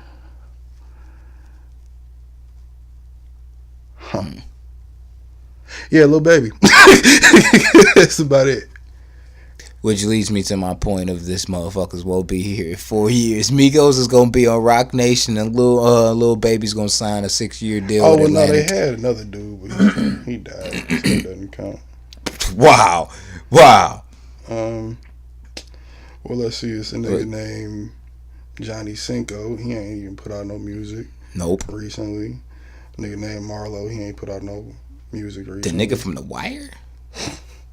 It's a nigga named Mark Battles. Never heard of him. I've heard the name Stefflon Don. but he only put on one project. Trash. Next. Heard City Girls, but Oh, that's not my cup of tea. They gonna end up pregnant or in jail. Next. Probably jail. Jordan, Hollywood, and Collision. Everybody else is just Lil Baby, Lil Yachty, Migos, and Gunna, I think.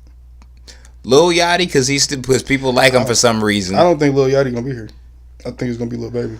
I don't think Yachty's still gonna be a rapper. No. No. Lil Yachty was no. No, I don't think he's. I don't think. He probably gonna go and do business or some shit. Wouldn't be I don't surprised. think. Yeah. I think Lil Yachty's the new Soulja Boy. Honestly, he had his little moment. He might have a couple more hits. You know, he's probably doing better than Soulja Boy. Actually, you know what? I think for Lil Yachty, and this is gonna be an interesting hot take, but for you, Lil Yachty, the fact that Trinidad James existed and we got him out of here so fucking quickly without even caring about it, and so many people felt bad for him. Well, Trinidad was independent too. Yeah, but that was my thing. That's the reason why. That's the reason why I think with Lil Yachty, we kept trying to give him like an extra chance of like, all right, he might. No, catch I knew this Lil Yachty thing wasn't gonna work from the beginning. I knew from the only reason it's a fucking terrible song. That's not even his. It's a fucking drum song. I thought he was on it. Yeah, a feature. It's still disgusting. That broccoli shit is drum, and drum. I actually like his music. Drum is trash. No, his music, like when he's actually making a real song, not like some kiddie pop shit. He's like, he can. Broccoli was the worst beat I've ever heard. That was for teenagers. In like 10 years. He's even said it. That was for teenagers. In like 10 years, I think that shit was one of the worst songs I've ever heard. And even fucking Royce da 5'9" doing that beat, I still couldn't tolerate it. Like, it was just like, ugh, like, song's disgusting. Yeah, these niggas. Yeah, they got Cardi and Trippie Redd on their management shit. But they only real, I guess, prominent acts would be Migos, City Girls, Lil Yachty, and Lil Baby. And Stefflon Don. Yeah, you can break down that group. When you look at that you shit said in 5 years, who's gonna be there in 5 years? Are we counting all rappers? Because anybody could go sign to QC tomorrow, and then you could be like, yeah, that nigga will be here in 5 years. Currently, that's what I'm saying. It's currently here, currently rapping. No, I'm saying currently on that list. Because we can't make a speculation like if motherfucking T.I. decides that he wants to go sign at QC like tomorrow, like we can't make a speculation on that. You know what I'm saying? Like, but yeah, I'd say Lil Baby. I've never heard the other two. See, only reason I 7 people on the list. I've never heard of them. Only reason I will slightly say like, all right, cool with Lil Baby is because from what I know, including people from like you, my nigga Quan. Yep, like people like Lil Baby. That's cool. Like I don't like Trippie Redd, but I understand a lot of people like Trippie Redd. Kids like I get why people, kids like Trippie Redd. My thing is that for artists like Trippie Redd, maybe not so much Lil Baby, but for Trippie Redd for sure, the Lil Yachty's of the world. It's like how are you gonna grow with your fan base, or how your fan base is gonna grow with you if you. You know what I'm saying? Wild, looking crazy teenager at 19, 20 years old, like you should be anyway. Like most 19, 20-year-olds is going crazy. You know what I'm saying? And your fan base is doing that too? Yeah, for sure. Like, for sure. But you can't be like Trippie Redd today would look foolish as fuck trying to still do the same shit at 30. I'd be looking at that nigga like, yo. Now, see, that's the real thing I want to see. That's what I want to see. Fuck out, bro. Where Uzi and Trippie Redd and even 6ix9ine, provided he's free. What you gonna do with this look at 35, my nigga? 30. Uzi's gonna be hip hop's Marilyn Manson. Yeah. How does that work in 5 years though? I don't see how you do that in 5. I don't see how. Let's say Uzi's career just say 10 years down the line, if it lasts that long. How does he pull that off? How does he pull off what he's doing today? Because he's fucking 21.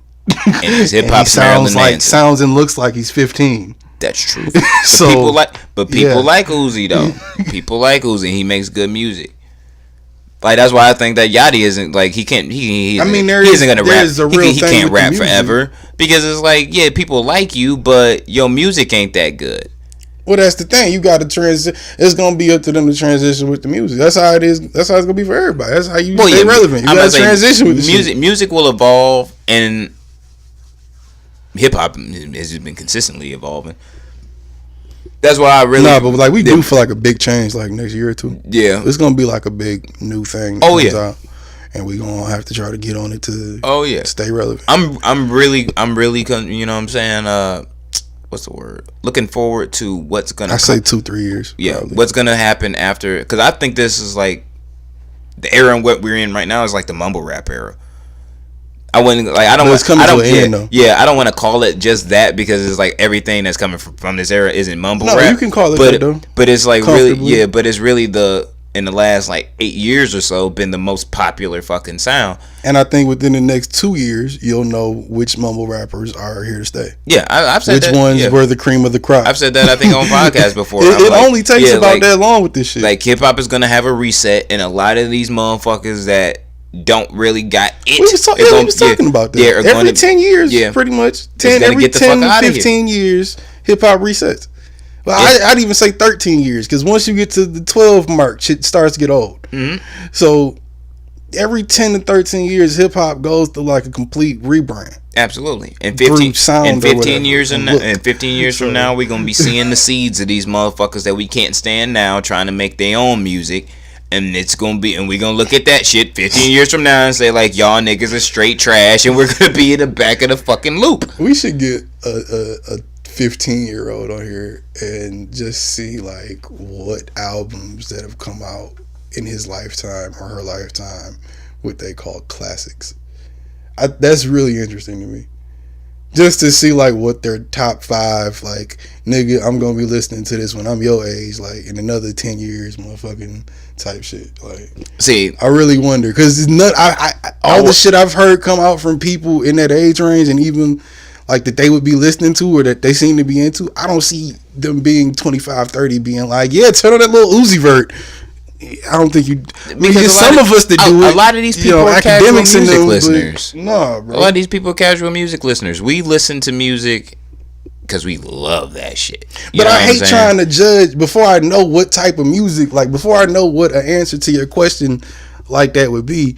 I don't want to just judge you as a casual fan or not. If you 15 today and you tell me Lil Yachty album, Lil Uzi album, Lil Baby album, Lil Pump album, and Lil Nar album is your top 5, you're a casual fan, and I don't want to hear the rest of your opinion on music. That really might be even if you're 15, I feel like you should know better. Yeah, but that might really be. I feel like that might really be your. You just shit. Heard that shit on the radio. You know what I'm saying? But on SoundCloud, you was like, "Oh, y'all really like those 3 songs in that one album." But that's the era. Like, if you 15 and shit, this is the era that you living in. These are the niggas that's hot to you. You know what I'm saying? Like, you might be well, like, knowledgeable of everything that's going on around the music around you, nigga. This whole conversation just make it sound washed like a motherfucker. How old were you when you were able to have a fucking legit conversation on Wu-Tang? 13, 14. About 13, 14. Yeah. What were you listening to when hip-hop became a part of your life, and how old were you? Well, I started out with pop music because my mom wouldn't let me listen to rap at first. Just to say hip-hop, just for example. Probably started about 10, 11. What was on? I think we've had this. Jay-Z, 50 Cent, Eminem. Absolutely. Nas. Exactly. That's what was going on at the time. Yeah. A lot of that Lil was Wayne, shit like that. That was at the time. We kind of later on did research, developed, you know what I'm saying, and then became more than just a casual music listener. We became that motherfucker that was like, oh shit, let me hear what they got to say, because this motherfucker got dope bars. This motherfucker got dope, you know what I'm saying, dope beats. Oh, this shit was cold before. You can go back into that. You know what I'm saying? We were those type of people. There's all these kids that don't do that shit. There's a lot of people with just grown motherfuckers that's just like, oh shit, I like that song on the radio, and that's it. Yeah, I mean, you know what I'm saying? Like, you can be. I don't know how that brain works though. That's why it frustrates me having like real or trying to have a real music conversation with people like that. That's why it frustrates me, because it's like you don't You don't even look at this the way that I look at it, and that doesn't mean we shouldn't be able to have a conversation. It just means 90% of what you say, you're not gonna know what you're talking about, and I know you don't know what you're talking about, and it pisses me off because you're talking with conviction, like you know what you're talking about. Yeah. I hate having music conversations with those people. Well, like that's why it's like I don't even like having certain music conversations with females because I don't want to not like you, like for real. Because you gonna say some shit that's gonna make my dick soft as a motherfucker. But see, you can have your own opinion based on it. It's just like, as if it's a respectable opinion. You know what I'm saying? Most times when people listen to music like that, it's not. Yeah, because like if someone like is having a conversation, for example, Prince versus Mike. If one person over another puts one choice over the other, you might have a debate. But can you really be mad at either one, realistically? That's like Jay and Biggie. Yeah, like can you really, Nas, can you really be mad? But if you saying like those conversations are like stalemates to me because you're not wrong, but you're not right. Yeah. Or you're not right, but you're right, but you're not wrong. But see, like on both ends, like there's certain type like there's the lanes where there's like, all right, there's a reasonable acceptance to it. You know what I'm saying? For us, for at least for me anyway. Right. Like if an 18-year-old is giving me all the reasons on the planet on why Wayne is like the best rapper of all time, I'm like, all right, nigga, it's an acceptable answer, and if you stand by it, cool. I'm not gonna argue against it to you. For sure, cool, I understand it. Like if you have a real basis behind it. But if you just tell me like, yeah, Wayne's the best rapper of all time, Carter 3 was like the best album ever, I ain't listening. You don't know nothing about Carter 3. I ain't listening to nothing else, and that's it. You know what I'm saying? Like, but see, I guess if you, that's that casual music listening shit where you just basing somebody's whole career off of, oh yeah, I like this one album, or I really like these one couple of songs and shit. Some people like, do that. Nah, fam. I mean, because then how do you judge a great artist, right? And I think like that's another question you'd have to ask the kids, like or the younger ones, like at what point, what makes the artist great? Is it how many dope albums, dope songs, or whatever they had? Like, if I had 3 great albums and 3 terrible albums, was I a great artist? Because those 3 albums were great, or was I just great at the time? Like, the only reason we judging Nas, Jay, niggas like that is because out of the 10 to 13 albums that all of them have put out, they've been consistently great on, let's say 70% of their records and their albums have been amazing to a portion of people's ears. If you ask me, or at least to enough people's ears. If you even ask me out of that top 3, because I've heard every that 3 you just mentioned. Well, that's what I mean. Out of Jay-Z, M, and Nas, I've listened to every single one of their projects and almost every single release they've ever done over the course of my life. I can make a pretty good discernment out of that. You know what I'm saying? It's like, but that's because you know the length of the catalog. I'm well knowledged of it. You're not just going like, okay, well, he got 3 albums, but I only heard that one, and yeah, I like that. I really like that one, so I mean, that just makes him dope. No, it just means he just hit it on the nose that year. I told my nephew, or he just might be a really good songwriter, or whatever it is. Like, plenty of different reasons why you call a nigga great. Yeah. Like my nephew, he's a hip hop lover. Not hip hop. He's a music lover. He's in band. And I told him, like, one day I told him, because he was listening to the fucking that Nene song and shit. Wow. Yeah. How long ago was this? When the song was popping. 2012. 2013, 2014, I think. But it was when the song was popping. And I told him, I was like, you know jack shit about hip hop. And honestly, I don't think you ever will, because that's not you. But you know nothing. And he thought I was joking, and I was like, no, fam, like, you really don't know shit. Because of what hip-hop is today, people just in general, consumers, don't do. Like, you don't have to go and buy the, you know what I'm saying, go find the CD, or, you know what I'm saying, like, dig in crates and shit to get that, or stand in line to get that. In all fairness, we didn't really have to do that. Yeah, either. But wait, also, we came in like the tail end of that shit. But also... It was about projects. It was about projects overall in the end. But it was like it was about projects overall in the end for us. Nowadays, nigga, motherfuckers can have a whole career without dropping a fucking album. So why fucking care or what to go to if all you doing is like, oh, I like this single, I don't like this single, instead of saying like, I gotta go to this album and judge this whole album. You just judging these songs that I like. You know what I'm saying? Like, this generation is different. I'm like, what you're going on? Like, I told it's the microwave shit. Yeah, they call it the microwave generation of music, or the microwave era of music, where the music doesn't have to really be great. It can just sound good at the time, and if enough people hear it sounding good at the time, then you might catch one. Yeah.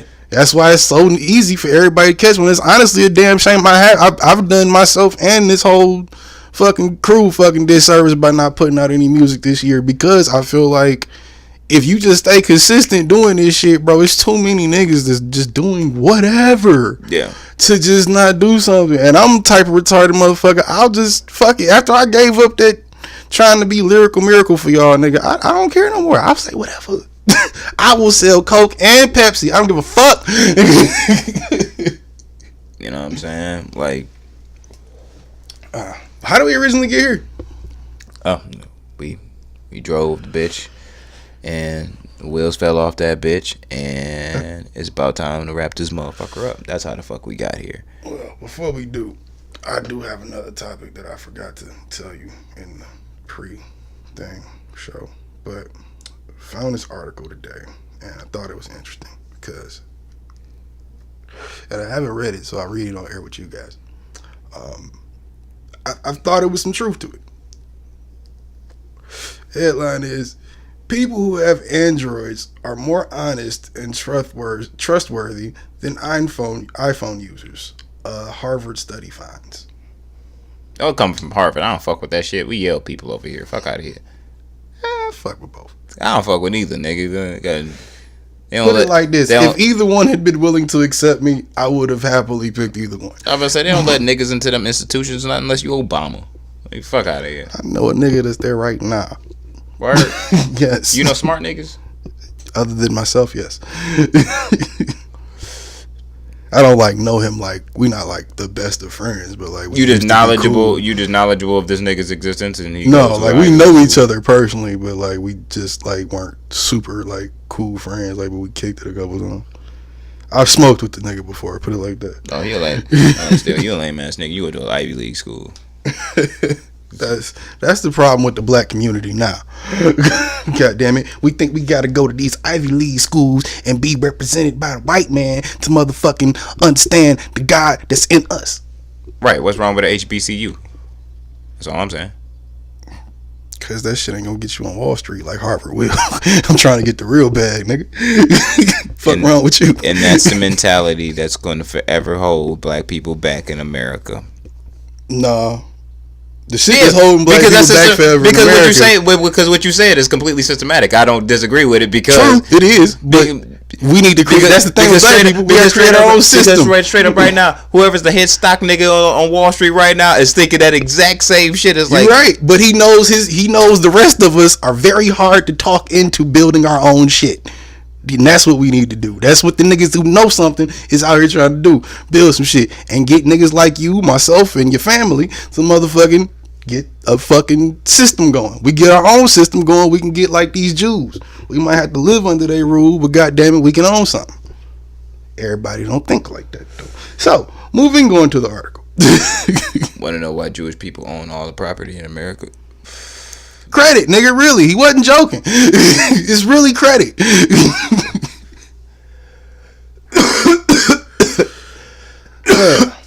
Says, if you have an iPhone, you, me, the rest of the world pretty much, except for idiots.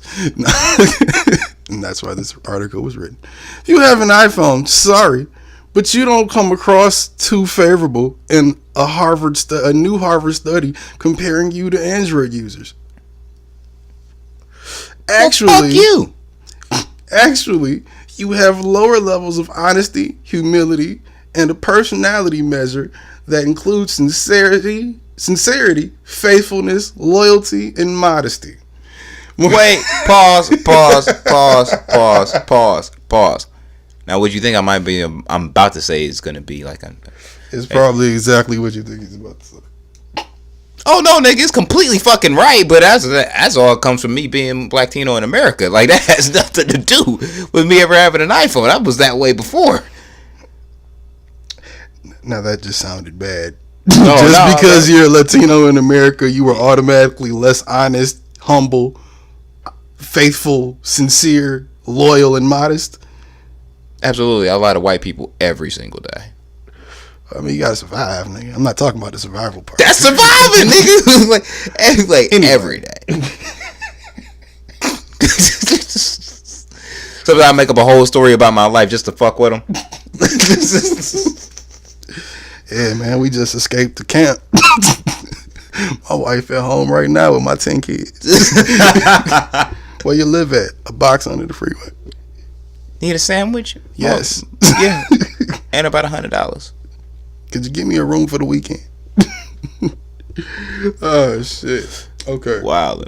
More than 500 participants answered questions about themselves and their attitudes to their smartphones for researchers at University of Lincoln, Lancaster University, University of Hertfordshire, and Harvard. The researchers found that iPhone users are also more likely to see their phone as a status symbol than Android users. They have higher levels of emotionality and are more likely to be extroverted. Android users were less interested in wealth and social status and were more honest and agreeable. Because you're a cheap bastard. What the fuck?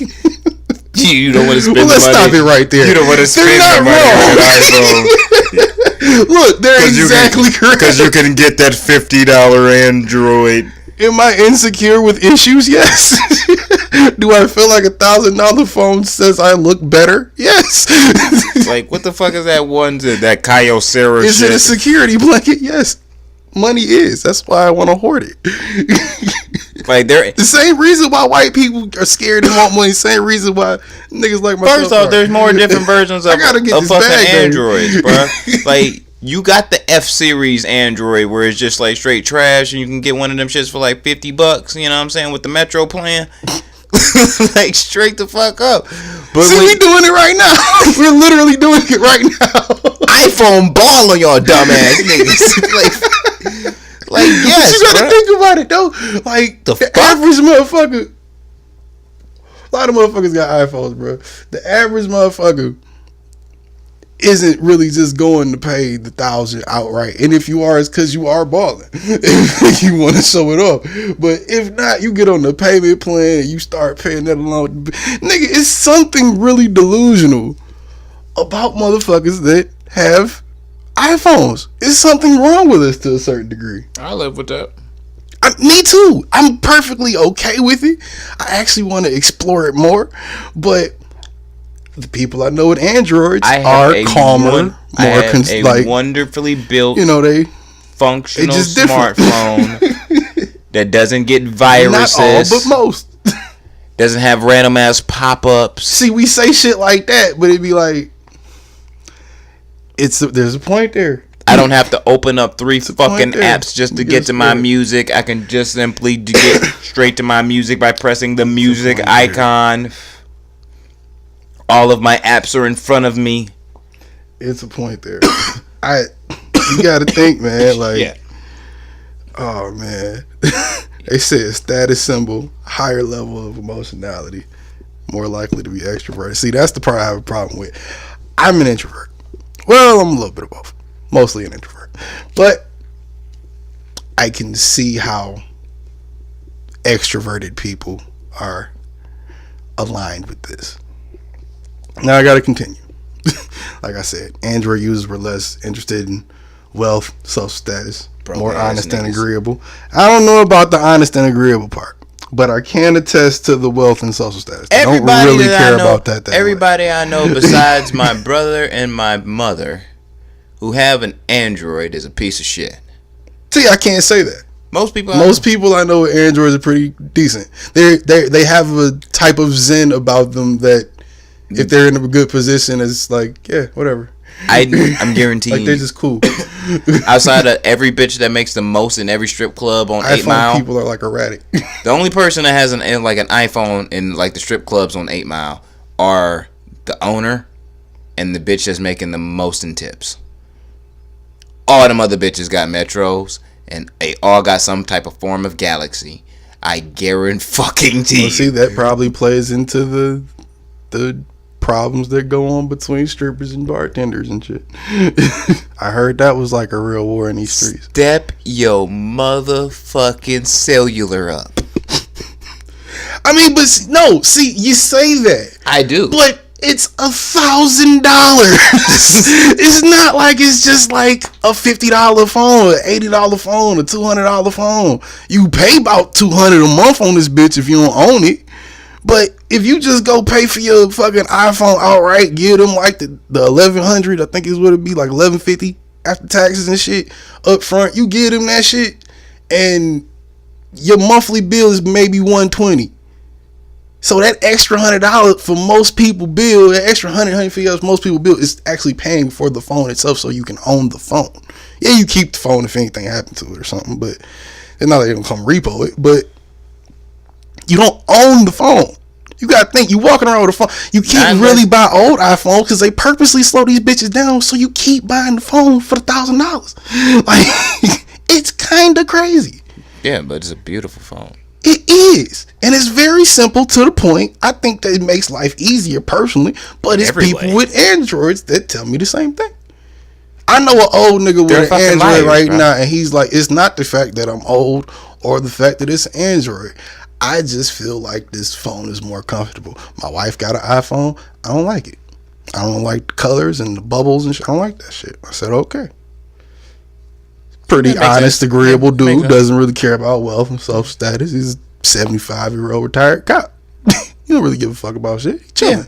Yeah. But if anyone ever explained the concept to him, probably like, nigga, everything. I've tried a million times. I've given him the phone. I got the iPhone 10. I've given him the phone, let him play with it. He's like, yeah, I can't do it. I don't like this shit. This is too much for me. I'm like, all right.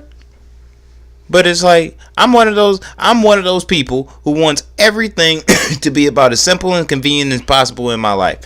Almost to the point to where when it gets creepy and when you just have like robots around your crib doing shit for you, I'm not with that shit. So what does that say about the people that crossed over then? People that had the Androids and then went to the iPhones. Did y'all like lose your soul or something? That's why I said y'all. Did y'all like lose your soul or something somewhere in the midst of your life? Because I've always been an iPhone nigga. Ever since the iPhone came out, I had Blackberries and Sidekicks and shit before that. iPhone dropped, I had the 3, kept the 3, and I got the 5, then I had the 6. And I kept the 6 till it broke, and bypassed 7 and 8 and got the 10. See, so for me, it was... I'm an iPhone nigga for real. Yeah, for me, it was this. I started off with the HTCs, Androids and shit. And I always had some type of fucking problem with them. Like,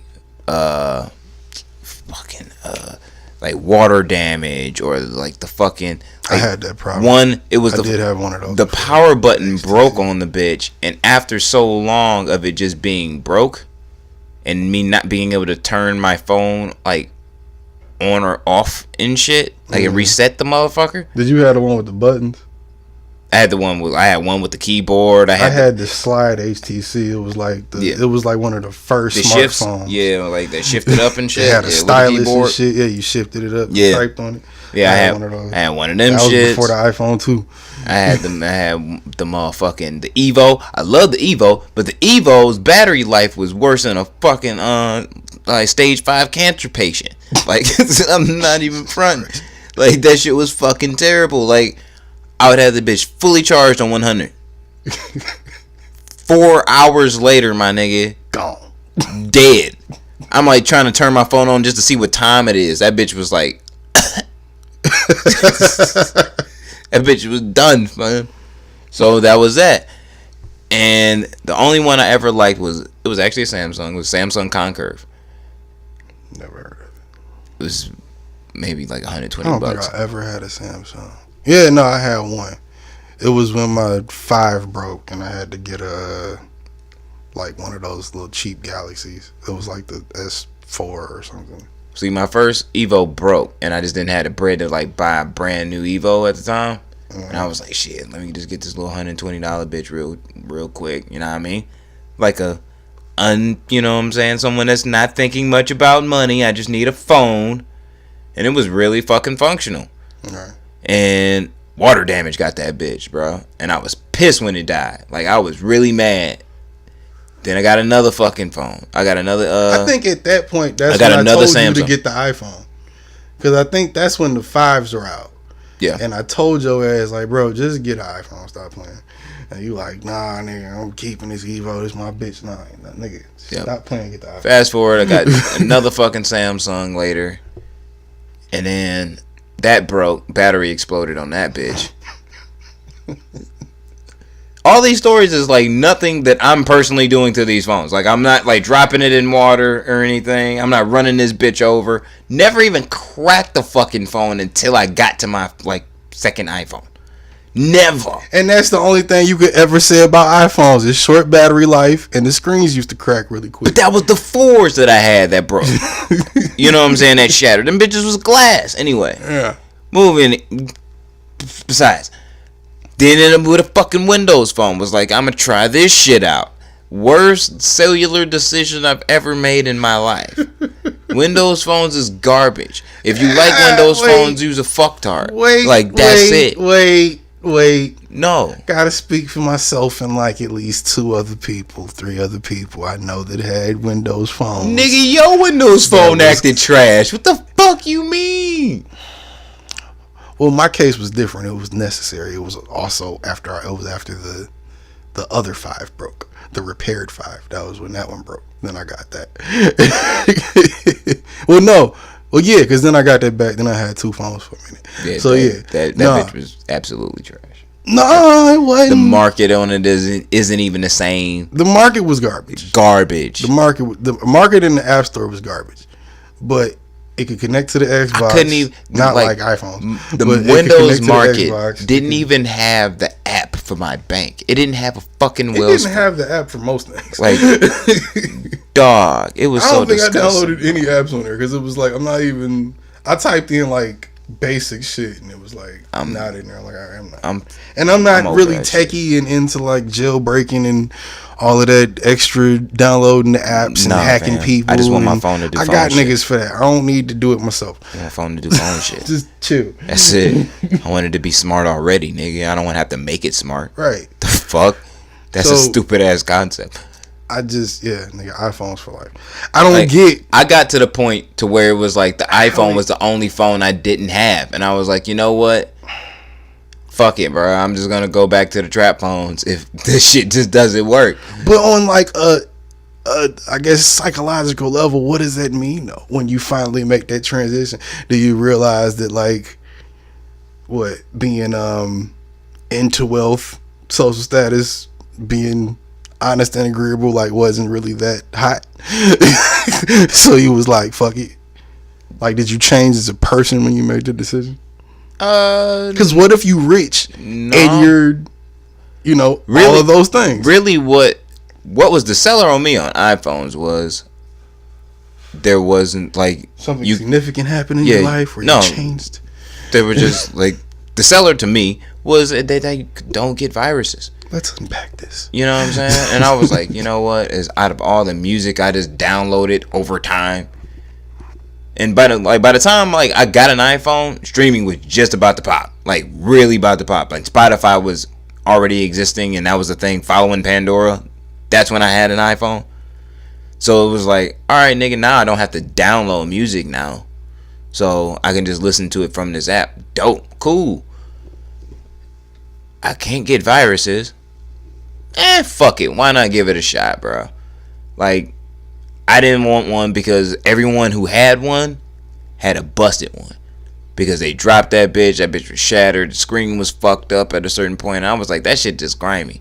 Like, if this bitch is gonna shatter one day, why the fuck do I even want one? So I just caved one day. Was like, hey, why not?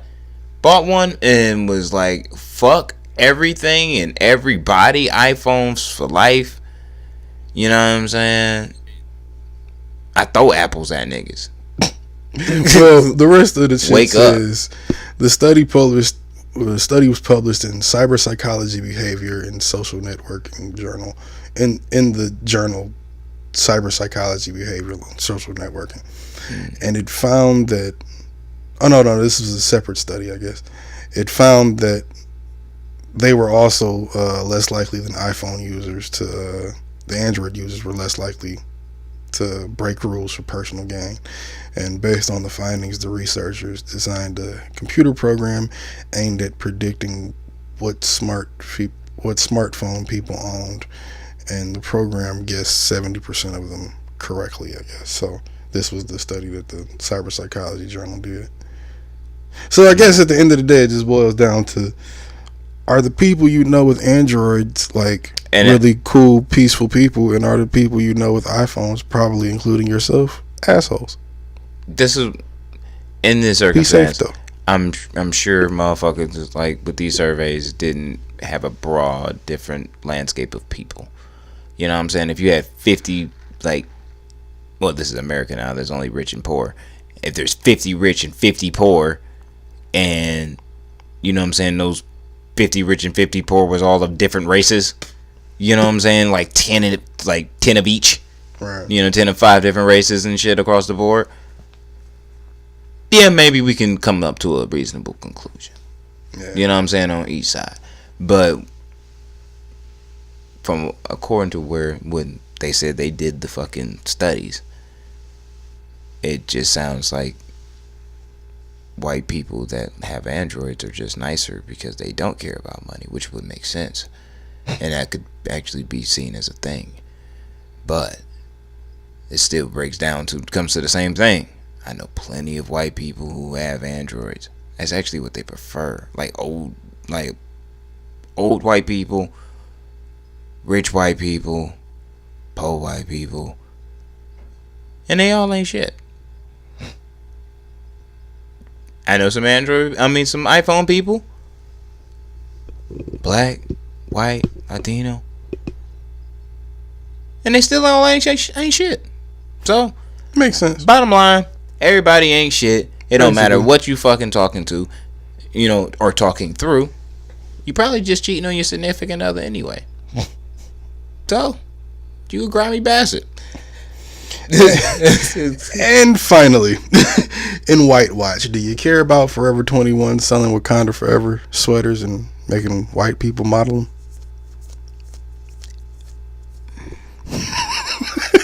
Look at the picture.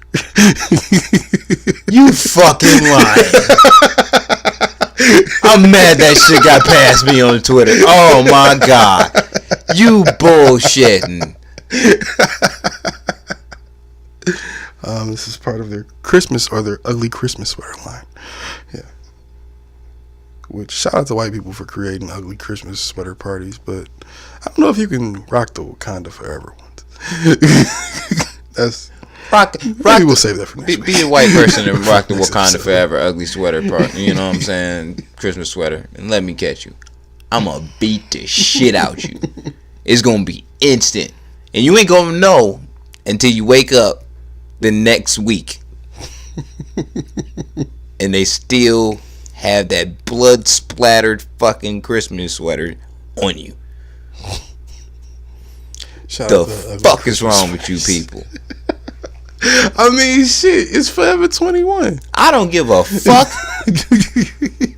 They lost their goddamn mind, yo. It's Wakanda Forever, nigga. What, white people can't like Black Panther? No, nigga. Why? I'm putting my foot down now. Like, they done went ham with this shit. No. Okay, so if little white kids on Halloween are dressing up like T'Challa, is that blackface? Oh my god. I'm gonna snatch one, bro. I'm gonna touch one of these little niggas in the face. Oh man, you know what? When I took my daughter trick or treating, I'm glad I didn't see that. That would have been the most preposterous shit I would have ever seen. Oh my god. Oh god, I wonder what white family is doing that to their kid. Like, I'm gonna beat the shit out of that. You know, parent, it's the kid. And he's just like, yo, I want to be Black Panther. I want to be Black Panther, and then that shit makes the news. Look, this is America, okay? God damn it. So so you can dress up as Black Panther. That's not even blackface. No, that's just a costume. In this moment, I would be completely cool with all of white America. All of white America. All saying in this moment to their child, no, you cannot dress up like a nigger. I'm gonna be completely okay with that.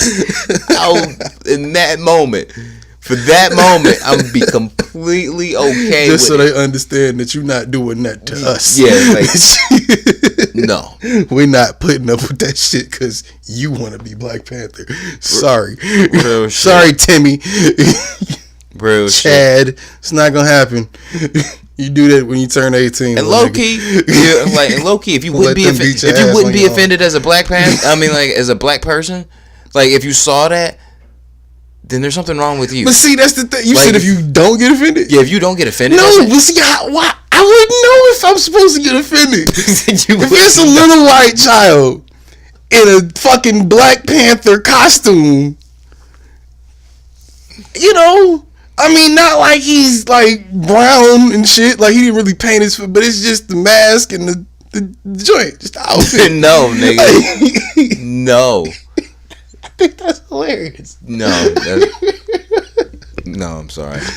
Oh shit, a little white child is no. Black Panther. I mean, I wouldn't know how to react to that on Halloween if I was walking around and he just took his helmet off at the door and was just like, "Yo, what's up?" I'm closing Happy my Halloween, motherfucking door. Yo, what? Well, nigga. And then I'm looking at his mama like, "Nigga, what the fuck is wrong with you?" Like, should I be mad at you right now? No, I gotta be like, what is wrong with this? Like, something's not right here, and I don't know if it's what I'm thinking. It just be straight up like, hold up, young man. What the fuck? Yo, you his mom's? Yo, come here. Yo, come here real quick. Why the fuck did you tell this little nigga that this was okay? You do know. He really liked the movie, and I didn't. I thought about this, but I didn't mean to offend you guys. Bitch, you know how offensive that is? Don't swear at me. I just didn't know how to tell him no. His birthday is the same day as Halloween. His dad just died in an overdose. I'm sorry. I didn't want to tell him no. Well, fuck him, man. Fuck his dead ass daddy. Doesn't mean that this motherfucker can go around dressing up as Black Panther and shit. You know what the fuck is gonna happen to you? Bitch, you go 2 blocks over, you will get murdered and raped, and they will make him watch. And then they will just let him free into the world to live a completely fucked up life full of drugs and just turmoil. I'm sorry. I didn't mean to offend you guys. I thought about it. I really did. I didn't know how you guys would react. You knew he had to hit this house. I just didn't know. Now you know. You guys just moved in. We want you to feel as comfortable as possible. I'm grabbing weapons after that. I'm grabbing weapons. Fuck the rest of the skit. I'm grabbing weapons. Beth, you wait here. Click clack. That nigga just hit you with the BX all day salute and dip. I ain't even gonna I wouldn't even kill them motherfuckers, bro. I just shoot their ass with rock salt, bro. That shit gonna sting like a bitch. Wow. Like, nigga, what the fuck is wrong with you? You can't shoot it. I don't see how that's... You definitely... That's a hate crime at that point, right? Your kid came to my... But you only did it because they were white. If you don't see it's what's not wrong illegal with that, for the little boy to do it. Yes, it should be. You can't be doing that shit. You can't tell a kid he can't like a superhero, nigga. Yeah, you can. My parents told me like I couldn't like Power Rangers. That's different. For a while. No, it's not, nigga. That's because he was trying to jump around the house and tear up your shit. But they let me watch Batman, though. He did the same shit. It's different. No. It was lessons in Batman. It wasn't no real lessons in Power Rangers. Friendship and... Get the fuck out of here. The value, life lessons in Batman. The value of having a good boss. Like, shouldn't have one at all. So they already fucking up. Yep. Oh, no. Like, that's the most offensive shit. Oh, my God. That's beautiful. That almost... Lucky I am I'm on an empty stomach because I would vomit. That shit is fucking terrible. But think about how many harmless black characters it is that little white children could dress up for as Halloween. You can't really be mad at that. If they do it, I mean. And if you do get mad, you gotta really only be mad at the parents. You can't be like yelling at the little kid or like denying him his candy and shit. on Halloween. That's fucked up. Yeah, It's not his fault. He just liked Black Panther. Like, what if it was not that many black superheroes? I mean, it's like Black Panther and you know what I mean. Well, they don't even give Green Lantern his just due. He's supposed to be black. Man, don't they do that nigga dirty as shit, bro? Shit out of Green Lantern. Why is Green Lantern always white, bro? Huh? They only made him black in like what, 2 cartoons? Most of the Justice League movies he's black. Yeah. I think it's only like a couple where he's white in those. It was like all movies. Oh, there's 2 Green Lanterns of Earth, like one left Earth and shit. There's all types of crazy shit. I don't give a fuck about that shit though. Was Green Lantern in the Justice League movie that came out? No. I didn't think so. Oh, that shit made my stomach hurt. I'm glad they got I swear to God. I'm glad they over with that shit almost. Aquaman look like it's gonna be terribly trash. And Yo, don't it? Aquaman looks like it's going to be terrible. I am not wasting $20 on that shit, bro. Put that on the trashiest. Like, I wanted to see the movie, but I am not impressed at all by the fucking promotion I've been getting. It does not look like the type of that's not how I saw Aquaman, bro. I don't know. I guess before the end of the year, I'm just gonna. And I know I'm gonna still watch it. I'm gonna come to terms with it, and I'm just gonna pay for it. I'm gonna say this publicly. DC is completely trash, bro. Fuck them niggas. I'm done with y'all niggas. I'm giving them one more shot with the I'm Joker, done, man. They done. got the Joker coming out this winter or this summer. I'm giving it to that. If that's a dump, I can't fuck with you. You know what? I'm gonna do like everybody else did. I mean, like I did with everything else. I'm gonna wait till everybody sees it, and then the hype goes away, and then it comes on demand or something. I can order and stream that bitch online, and then I'm gonna watch that bitch for free. Because fuck them niggas. And I fuck with Joaquin Phoenix, but yeah, I'll probably end up doing the same. They yeah, even when that comes out on demand, I can't even. Part I'm of not me paying $6. like a part of me is mad as fucking. You know what I'm saying? DC, and it's the child part of me. You know what I'm saying? My childhood is like pissed off at them niggas. Like, you completely shit on everything I loved as a kid. Like, you have shit on it. I'm sorry, but not the. And this is gonna sound real pause worthy, but for $5.99, Jason Momoa got to give me more than that. For real. Like, pause, nigga. Pause. Yeah. Pause. I'm not even willing to pay that for that shit. No, bro. See, you gotta like be in the room and act that shit out for $5.99. Here's the thing, though. I'm not just nah. Here's the thing, and this is what this is another thing I've come to the conclusion of about DC movies as of lately. They get these terrible actors. They're just terrible. Like, they're not just terrible playing this one part. I thought Aquaman was dope in terrible. Justice League, but nah. Like, he served his purpose in Justice League. Justice League was the worst piece of shit. No, it wasn't a good movie, but it was. The action scenes were okay. It was. So it was like, yes, they were. No, it was not. That's where all the money went. Yes, they were. That's literally where all the money went, because it clearly wasn't. $5 million at least. What was the budget for that bullshit? We talked about that one night. I think we did. Yeah, we talked about that one night. Look that up. What was the budget for fucking Justice League? $56 and 32 cents. Oh my god! What the fuck, man? Ben Affleck took $50. Okay, fucking. Where is the Wikipedia on this bitch? That movie owes people money. Probably. That shit's so trash. Oh, we did talk about this shit too. Where is the shit? Shit's disgusting. How much was? Nigga, how the fuck, like, it should be like the first thing you see when you Google it. You would think so, right? Oh, I didn't put Justice League budget. You know what? $300 million. How much did it make? $658. So it made his money back. Yeah. It was a $50 million profit, $60 million profit, basically. $50 million profit. Okay. Well, because it took 3 to make. He made. Well, no, $350 million. Yeah, profit. 350. Yeah, $350 million profit. Made its money back. Came out a year ago. It ain't getting no more than that. The first week, I guess. No, that's got to be a grand total. Just says box office. Yeah, that's gonna be a grand. That's gonna be a grand total of what it makes like over the time that it's in theaters. Oh, damn! Suicide Squad was 175. I'm mad at y'all people that thought that movie was good. That movie was trash. Oh, so wait. Okay, so it made. Oh, damn! Suicide Squad did really good.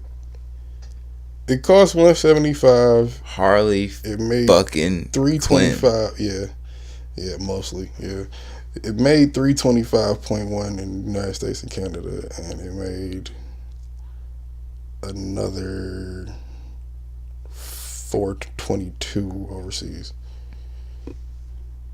That's not bad. Well, everybody loves Will Smith too. That's true. You know what I'm saying? The movie was absolutely trash.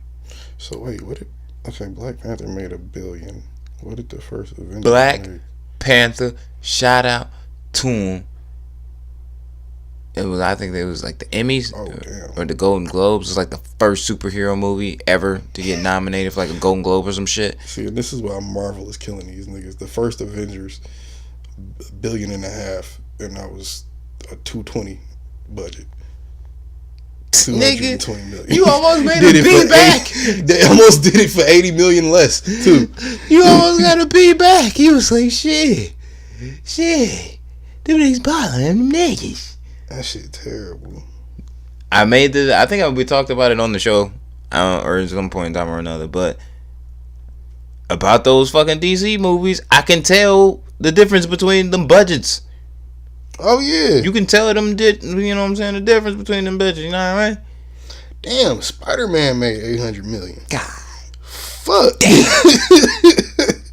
How the fuck Spider-Man make $800 million? Spider-Man, nigga. That was the Homecoming shit. That shit made $800. I bought that bitch. That shit's hard. I ain't seen it yet. I still didn't see The Amazing Spider-Man 2. I saw the first one. Word. Yeah, so I got like 3 Spider-Mans to watch. I'm about to say that shit don't even got nothing to do with nothing now. And they about to drop that cartoon one. I want to see that. That shit too. came out Friday. It did? Yeah.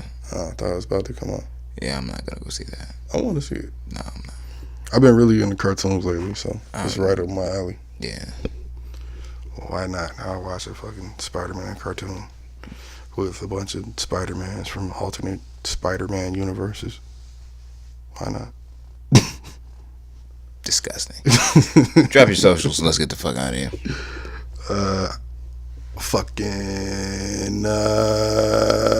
Twitter @BZZY93. Instagram JuiceBoxBizzy93. Cash App. And Cash App JPW93 and Cam Soda Big Dick Billy. There we go. What? Don't worry about it. The fuck? That's for the chicks. Hey ladies, how you doing? You disgusting. That's the name of this episode. Disgusting. Jesus. All caps. Ugh. And hit a nigga up on Instagram. Instagram. OB1 _ Say that shit on your lip, bitch. Smoke doobies. Twitter Jodak _ Green. And cash at me, cause nigga need weed, and gas money. And weed. Yeah, that's like actually the most important thing. If I didn't mention that before, Jose Ortega 22. You know what I'm saying? Episode 68. Millennials Podcast, House of Space Media, No Remorse Podcast Network in this bitch, and we out this bitch. You dig?